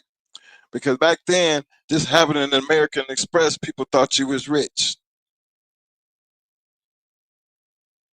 Remember, we always started out with the green card.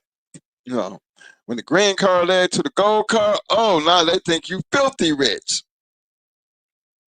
Because everybody walks around with a green or gold, a gold card now because it's not as hard to get as it was back then. Back then, it was hard to get a gold card. It was actually hard to get a green card.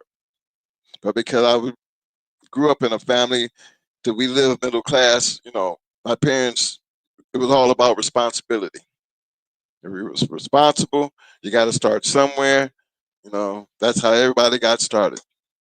Everybody got started with their American Express, and what you did with it from that point in time, and then with the rest of your life, it was going to be on you. And they always made that clear to us. Every last one of us had that opportunity as far as my brothers and sisters. Every last one of us.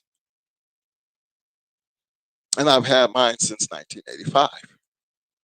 I don't know about the rest of my brothers and sisters. I know most still have his. So I'm just saying, this is how long, and this is why, you know, I had this conversation because times do change. Things have gotten easier.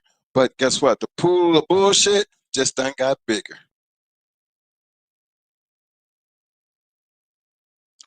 Let's see who else I got.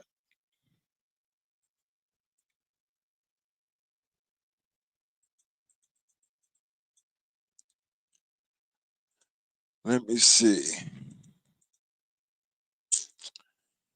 My man Vernon. See what Vernon says. Hemi James, once you hit college, they tempt you with every card in the book. My dad warned us about overextending our financial situation. We did it anyway. Fucked around and found out. That's right. We all made the mistakes. We all have had the situation at some point in time in your life. Even when it comes down to these dogs, a hard head gonna always make a soft ass.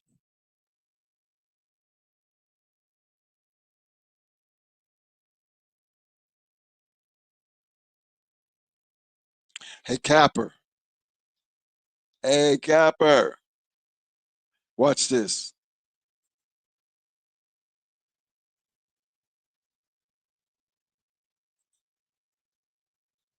Oh, where you go?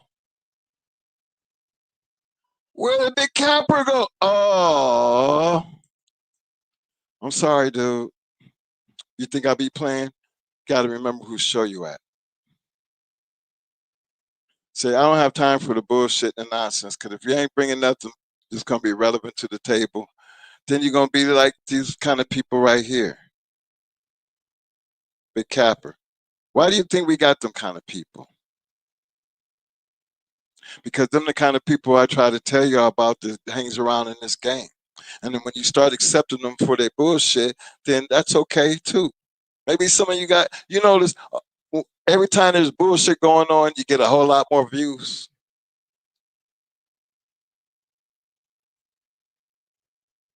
Do y'all notice that? Do y'all notice back in the day when the word got around and all the big guys were, all the big dogs coming to town. So, and I'm just saying, and I've been to some, like I said, I've been at some pretty big fights, and I've seen some great fights. Everybody who came and was at these places, they were serious. Even with the knowing that, and I've told you, we know what it is to be rated. Don't know how. I mean, never got caught, but there's a lot of guys who actually got caught.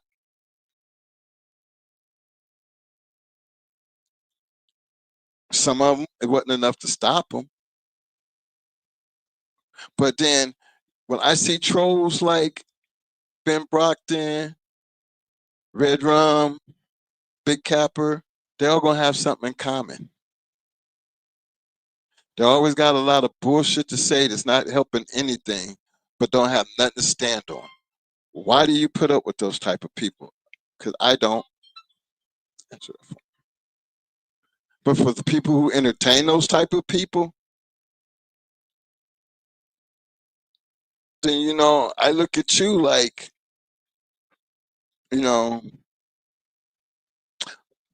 here's a good situation. How I look at them type of people.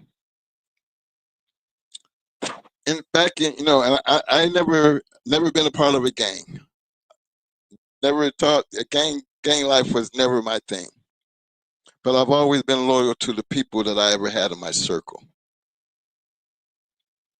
I never made it a point. I never ever was around anybody but one person in my life, and he was like a big brother to me. He died recently. Y'all probably heard us talk about it. It's that Blackwell in the Going Hard. He was Benny, Boss Choke. He was the man that actually got those very first pit bulls. Remember, we had Doman Pinchers and Whitewaters, and he was the man who brought the pit bulls in. That was the yard we started that with.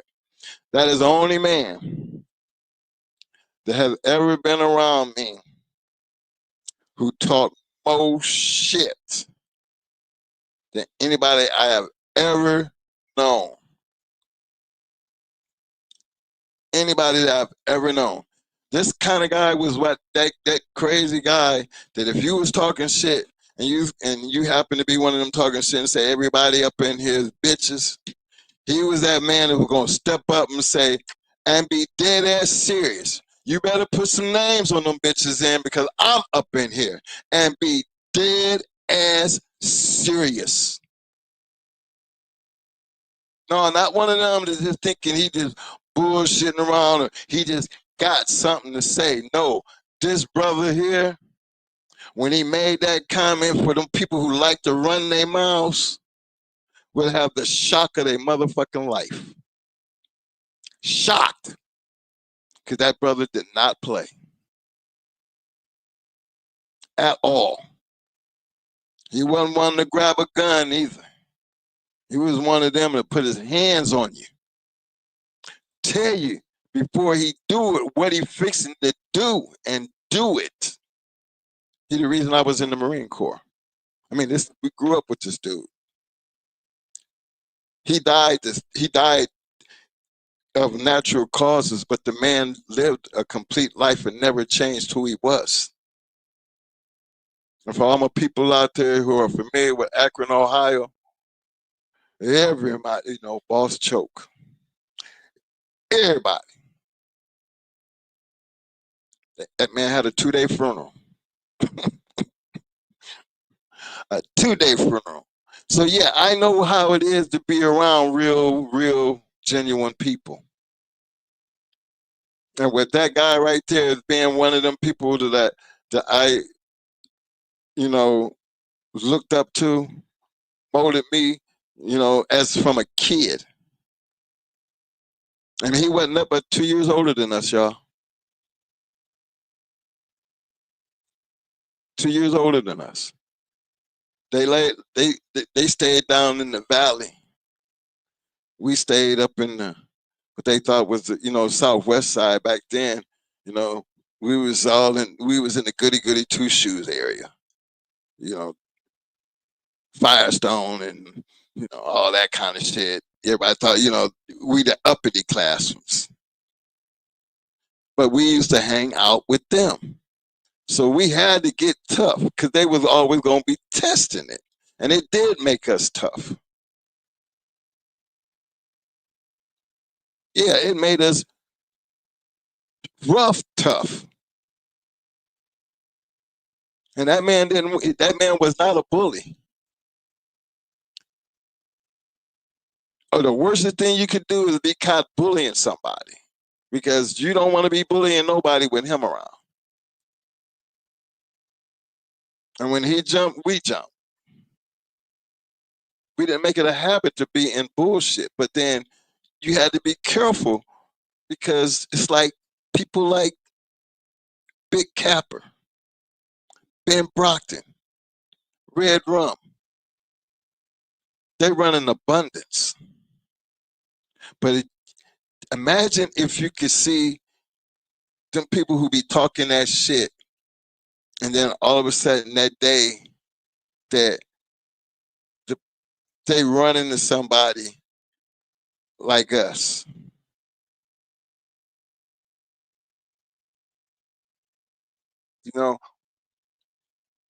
Them days are long, far in between when you start dealing with social media.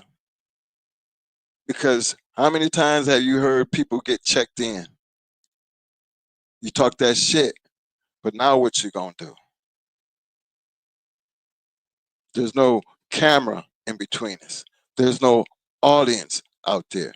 Now, people have died over this bullshit. Literally. Some people be so angered by it that they go kill the whole family. I mean, there are horror stories behind this type of shit. And y'all just remember, we are in a very small community compared to the community of YouTube.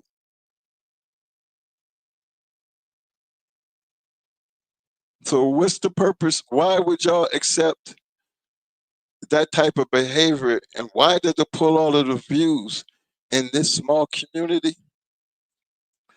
Because it should give you an idea of what this community is made of.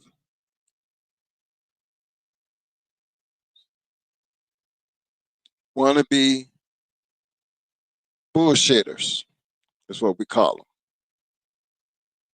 They don't even deserve to have the capper shit, because now that seems like that's the new word now. You know, everybody capping.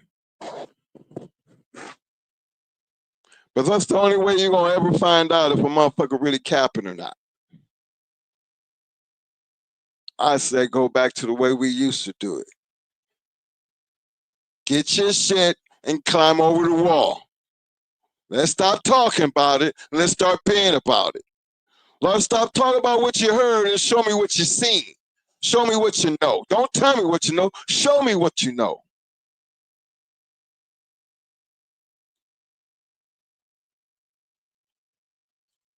Your success in life and in these dogs is going to be so much better when you make that a part of who the fuck you are.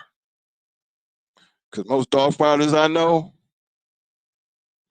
you talk that shit, but you better be at least willing to climb over that wall. Because anything other than that, don't be surprised when they bust you in your shit. Because somebody going to see right through your cap talking ass and bust you in your shit. One thing I seen, remember, Chico down there got killed, wasn't running his fucking mouth.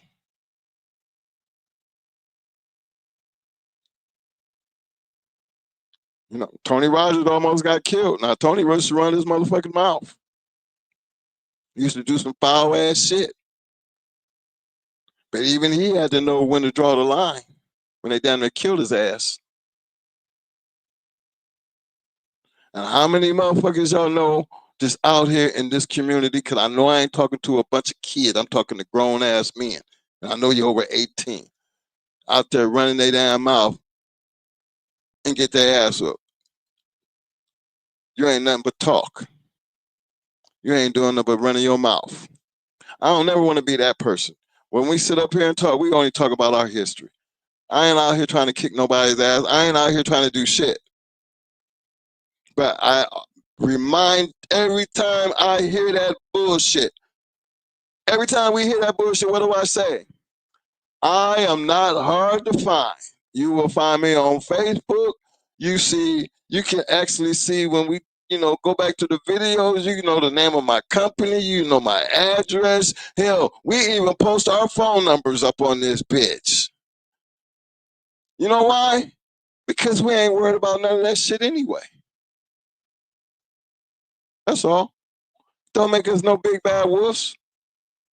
If anything, I just want you to know, some people, you ain't really hurting our feelings. That's why we go, that's why we rough around the edges. You ain't never asked you to like what we saying. Never. Don't get on here asking you to like a goddamn thing we said. And sure as hell don't be giving a fuck about how you feel about it. Don't expect everybody to vibe in this community. My thing is, if you want to really see what the future looks like, then pay real close attention to what the history looked like. Because you're going to know what's to do and what not to do. That has never changed. It will always be that.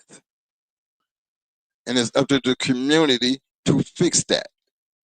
When I say that, remember I told you it'd be 100-200 people. I mean, big shows, and nobody was carrying a gun. Everybody had to be accountable for, and to be able to have a nice time. When you got away from that, things got worse. When you got away from the honor and integrity and the loyalty of the game, things got worse. Same shit happened in the streets. Everybody want to be a big dog. Your closest friend can be your worstest enemy.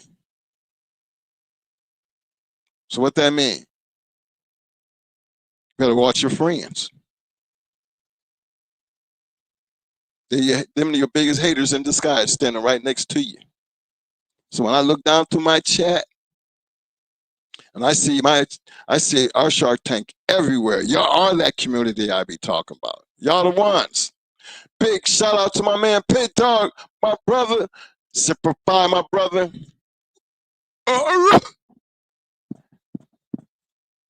You know, hey, Pit Dog, while I got you on, man, I bet a Silver Star recipient,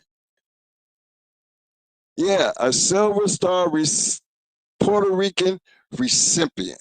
Now, you know that Silver Star ain't but, you know, the Congressional Medal of Honor. Ain't no other, that's the only medal bigger than that Silver Star. And I met one, and I was almost like amazed that it was a man of color with a Silver Star. Because you know they don't get that shit out easy. And just to be in the presence of one, and he was smaller than us. He was a lot older than we was. But, you know, it was an honor to sit down and have dinner with somebody, you know, because, you know, he went through all the wars. He went through all, and he was a master sergeant in the end. Not a lieutenant, none of that other shit. 7 years as a drill instructor. Yep, one of them used to be out there talking about 3rd Battalion. I was over the 3rd Battalion. When you come down through there, I was leaving. I left there in '77. Was you down there with them big ass fleas was back there at HPL? Yeah, yeah. He was over in 3rd Battalion, Paris Island. Said bad as a goddamn place. He was rough place he was ever did. You know, that was the worstest place that he was drill instructing at, but he loved it because he felt like he created better men. He's talking about how they used to punch him out there burying. You killed my flea. Now you're gonna bury him. You gotta dig a hole to bury a goddamn sand flea, something you can't even see. And you out there planning all that shit, and they used to know you was being ate up by him. Who? But dog, yeah, you in the parasite of Marine. What battalion? 1st, 2nd, or 3rd? Because I mean, 1st, I think y'all was up there by the parade deck. Y'all had it easy. Yeah, don't be down about that. You know, got a little worse that, you know, because you had to come across the parade deck to be in 2nd Battalion. 3rd Battalion, baby! You all day, baby. You know what I'm talking about. Pit Dog. I know that. It's a different type of Marine, fellas. I'm going to just tell you that. Look, 3092. We was 3048, baby. 3048. Yes, sir.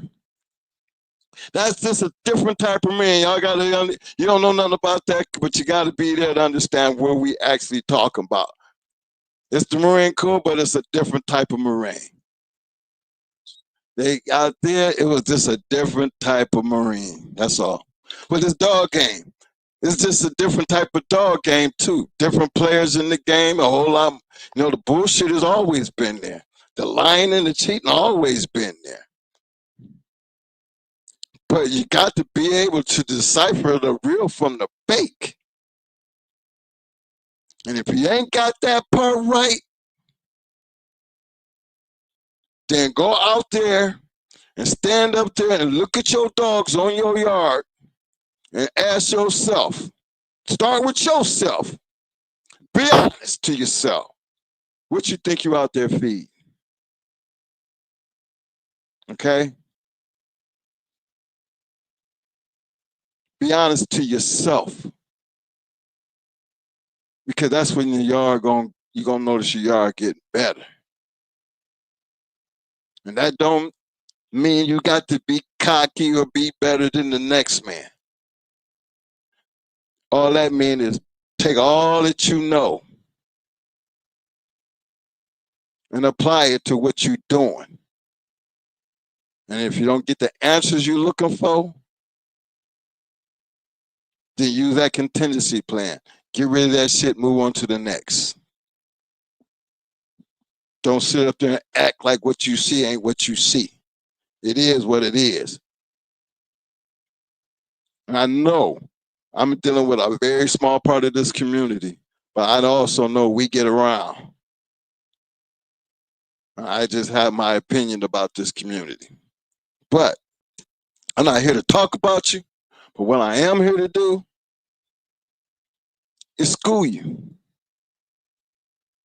Don't look at me as just somebody sitting here talking. Look at me as somebody that's really trying to, give something back to the game. I don't know how old some of you guys are.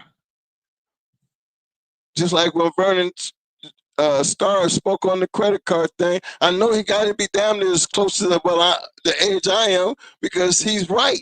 How did he know that? His people was telling him the same thing my people was. And you're right, Vernon, we all fucked up at one point in time. But guess what? That's the thing I liked about American Express. They was forgiving. They were forgiving.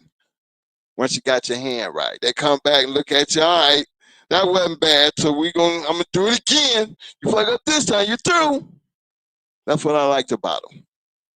But yeah, I just want y'all to just fill me out on this thing today. The reason I use old Danny Burton, because a lot of things that he was saying, and that was in an interview done way back in 1989, you kind of get a feeling of his understanding about the people in the dog game. And that was just a small. If you don't have the Fat Bill books, if you don't have the Schoolboy books, if you don't have some of these other books that's out here to make it, where you don't have to just believe what I'm saying. See, a lot of these things I'm saying to y'all, you can go read about it your damn self. You're just going to hear so much that we're going to be like, damn, Twin. I just heard Twin say the same thing. Because we experienced the shit. We're always going to be like that when you experience this shit.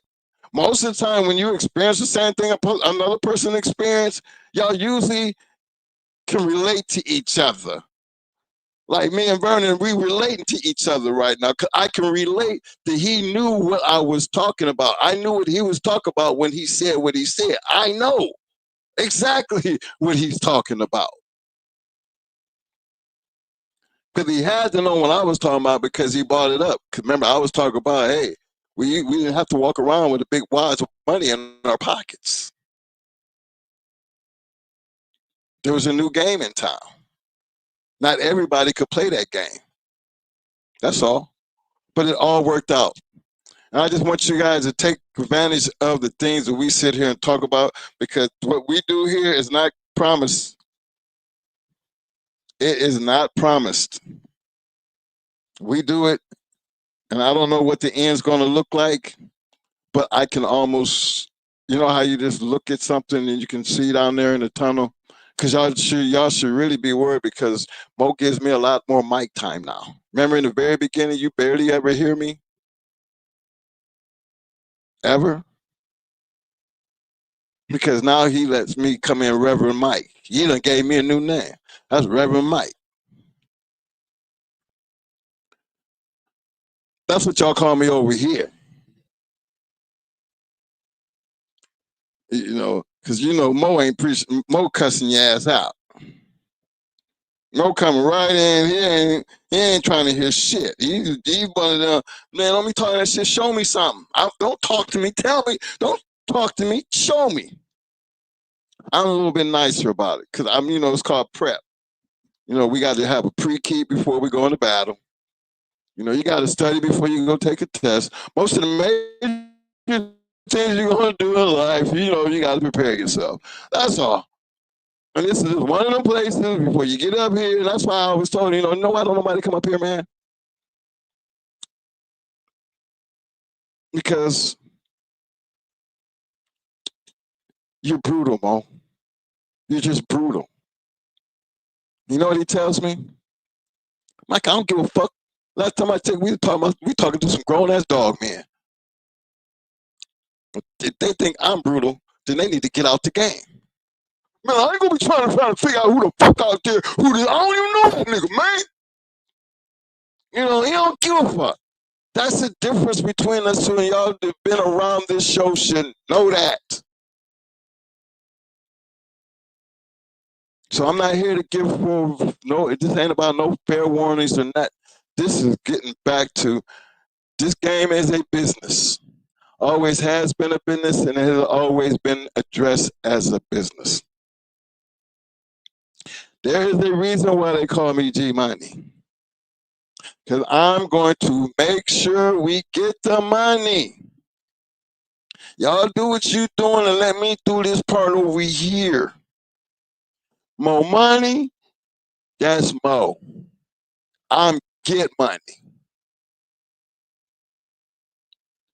That's the way our life operates. And in that process, yes, we're rough around the edges. Yeah. We live to be this age, being rough around the edges. I ain't never had to worry about shit.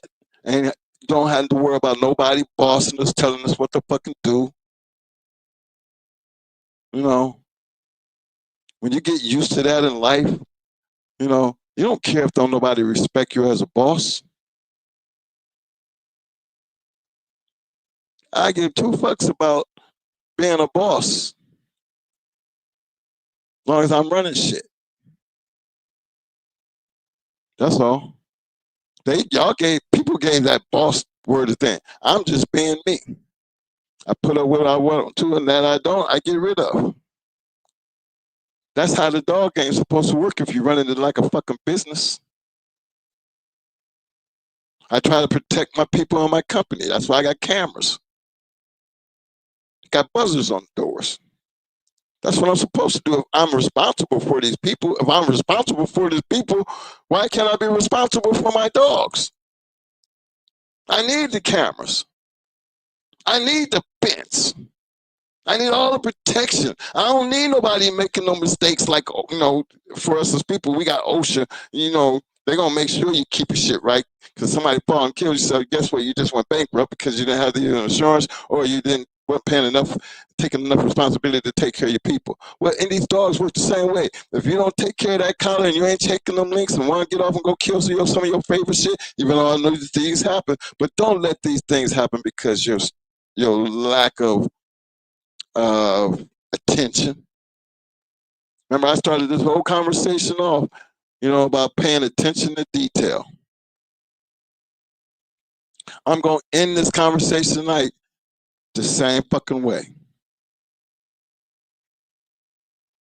There's enough bullshit goes on out here. If you pay close attention to the detail,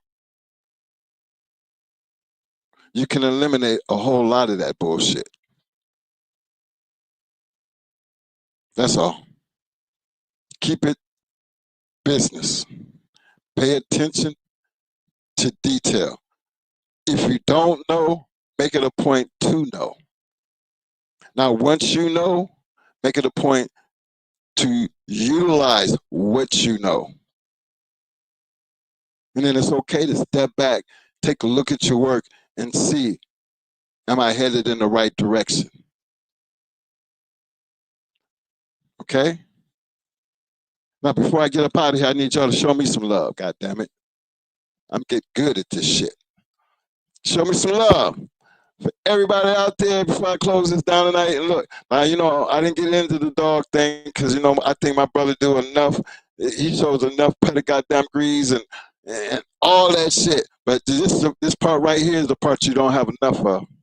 Cause I still see people like Red Rum, Ben Brockton, what was his other name? Chester the Molester. What was that? I can't even remember when I got rid of his ass. Yeah, Capper, Big Capper. Yeah. Well, look, gentlemen, this game has never been a joke. You know, this game has never been a big shout out to all my boys out there, 7-8, and the whole damn panel over there, Bubba Mex, PBK, Buck City, Kaz, Swamp Dog, Swamping them, the Big Cappers, Big Hills, Samurai. That, y'all know that, all those guys, they make up this community. This is what we have. Did I say Bubba Mex? Yeah. I mean, J-Bo, don't want to forget J-Bo, Dogman TV, can't forget them. Can't forget my man Thompson. I mean, that's the community. We don't have the privilege, you know, like you got to get Thompson. He's been around a while, and 7'8", I think 7'8" over there, 8,000. He do the boxing thing, but the dog talk is still big,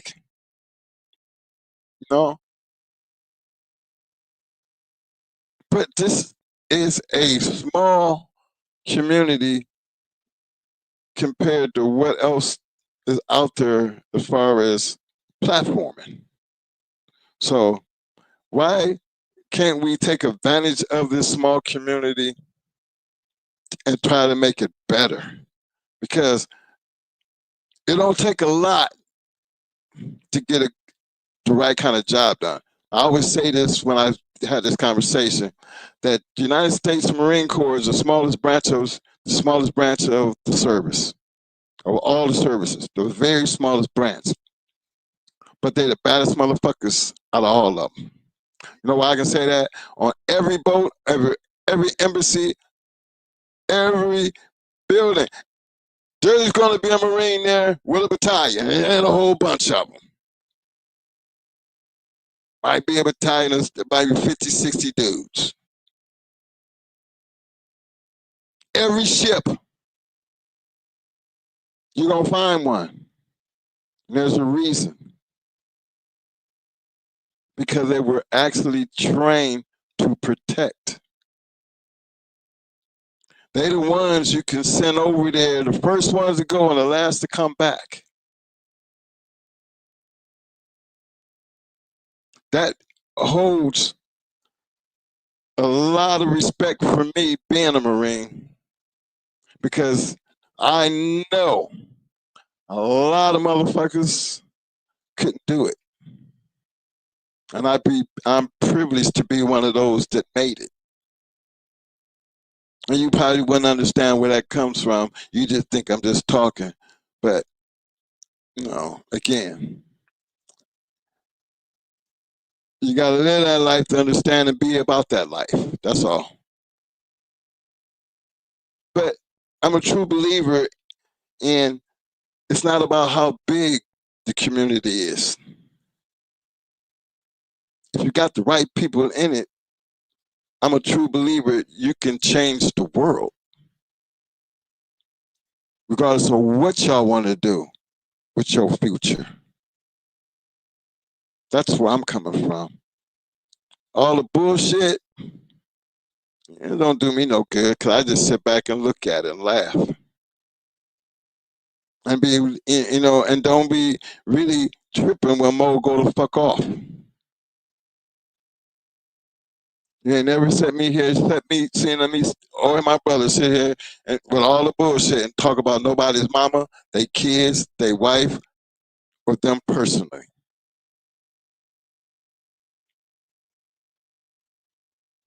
Never. Because I am so much more dangerous than that. Now hear how I slipped that in there? I am so much more dangerous than to be talking. Learn from that statement right there. All right? And give me some goddamn thumbs up, thumbs up, thumbs up, thumbs up. Muscles, muscles, muscles. Big shout out to my man Marcel Shepard. Now give me some goddamn roses, roses. We need damn roses. Show me some goddamn love, man. Hey, Tony, I see you, fam. Pit Dog. Pit Dog probably over getting all worked up like, get them motherfuckers on the stick, boy. That's a bulldog, man, Marine. You already know. Who was the other one down? What lines? Who was down there station when we was down there? Perry Powell. Anybody know Perry Powell? He had some badass dogs. That's Termite. Marine. Crazy little motherfucker. Ass Ross man. That was his boy. Big shout out to my man Fort Lauderdale D. Oh, fam, I know you know where I'm coming from, fam. Look, man, you got to live this life to be about that life. Don't fake it to make it. You know, don't fake it to make it. You know, try to be as real as you possibly can. You will see the results and the fruits of your work. You done heard that plenty of times. Come on now, wait a minute. I need to see some more goddamn thumbs up. I need to see some muscles and I need to see some roses. Now, I know we got better than that. Come on, community, show some love. I see, let me see. Big shout out to my man Marcel Shepard. Marcel said, yeah, y'all keep a nigga up, man. I got to work tomorrow, but I love this shit. I love to hear this bulldog talk. Appreciate the love, fam. Appreciate the love. All I ask y'all to do is show the love back. It don't cost you nothing, man, to hit that like button.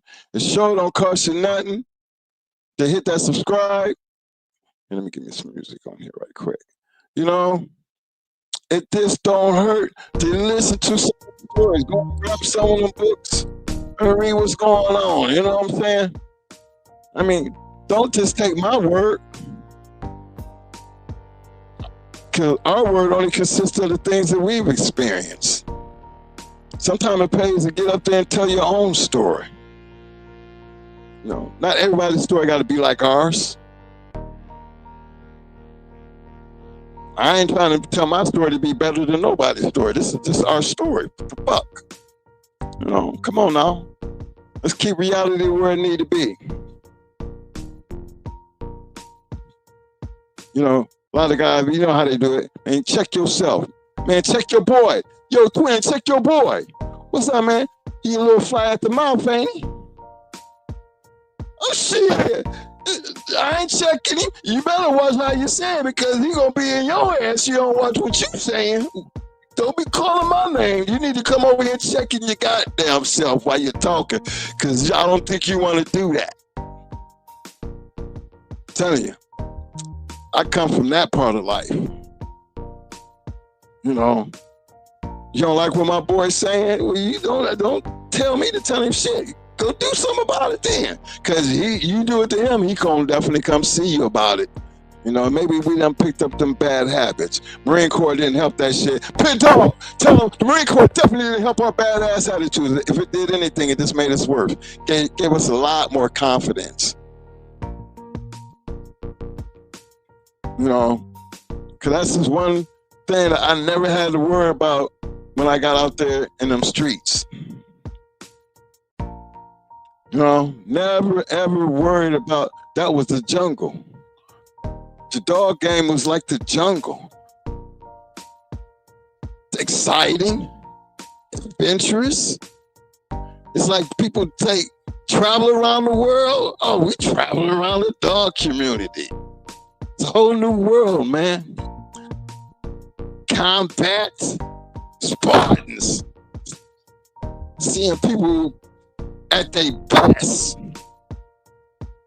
Then you just got two of the best going and just going. And you get a chance to see what it look like and wish. Just wish I had one like that.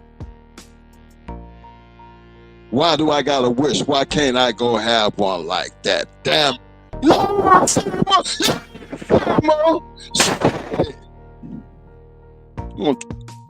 Why can't I? I am. Or I'll be doing it until I do. You're right, big dog. It didn't do nothing but made us worse. That's all. But you know what? That go to show you the government know what they're talking about. Think they don't know that? Because if they didn't, why would they send them? Why would they ain't calling nobody else but who? The motherfuckers that we made worse. Get them over there first, because they going over there and clown. And we'll try to clean up the mess after the fact. Because those are the things you never hear about. You know, you don't hear about the things that we as Marines, death, loss, being away from home, fighting for your life. You don't know what that feels like. Just like you don't really know what it feels like if you ain't never stepped over that wall. You ain't never put one in shape. You ain't never had to save one. You ain't never created shit. And I ain't hating on you. I'm just saying, you need to work on trying to understand and find out what the fuck it feel like. That's all. Fact. As I rock out of here with you, man, on this Tuesday night, appreciate that, bro. You gave me another night, baby. I don't know. You slipping me up a little. You gave me a little Tuesday. You gave me a little Friday type of shit. You know what I mean? He ain't really. I'm just appreciating the fact that I'm getting a chance to get in here, and I don't look at it as preaching. I'm just looking at it as, if you're gonna be able to sit here and just give me a little bit of your time, I swear to you, what I say, what I'm saying, if you apply just half of it to whatever the fuck you're doing in life, and just step back and see, is he really bullshitting me, or is he really real? Only way you're ever gonna find that out, you better take something what I said and apply it, and pay close attention to detail. Don't fuck over what I said. Try to take everything that I'm saying and use it to where it's gonna fit you. But give a fuck about everything else. You better have one thing down pat. You better always. Goddamn it, you fuck ass motherfuckers can't do it, but I'm gonna tell you, real motherfuckers don't have no problem. Stop motherfucking wind, bitch. Shit, I'm gonna fuck around and got myself pumped up, man. Let me get out of here. I'm out of here, y'all. But big shout out to you, my side. I see you, fam. Appreciate the love, man. Jackie's all geeked up and shit. Beating this chest. S2W all day, baby. Yes, sir. S2W all day. Yeah. Yeah. It's like this. Nobody missing nobody.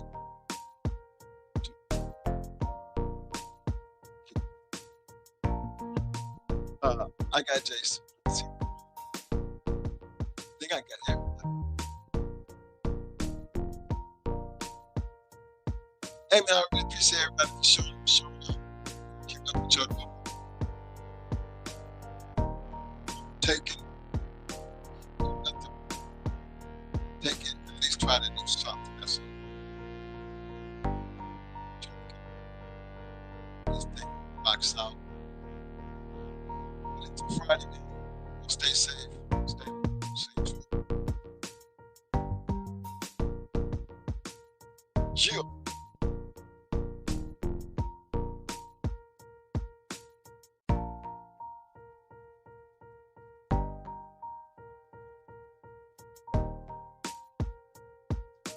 Yo, my man, Skip Bill. I feel you, baby. That can't help but show you love, baby. I appreciate that, man.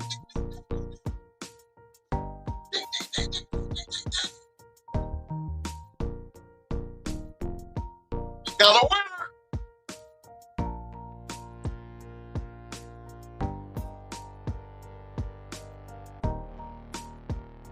Marcel.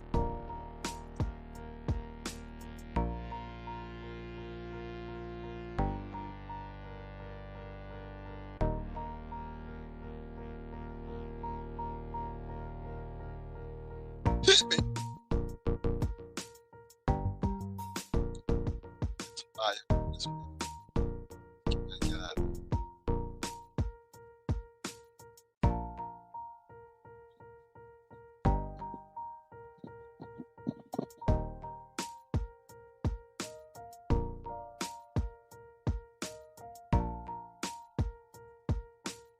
Please. Turn up the volume, turn it up, turn it up. I'm out of here.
The dog game is dying.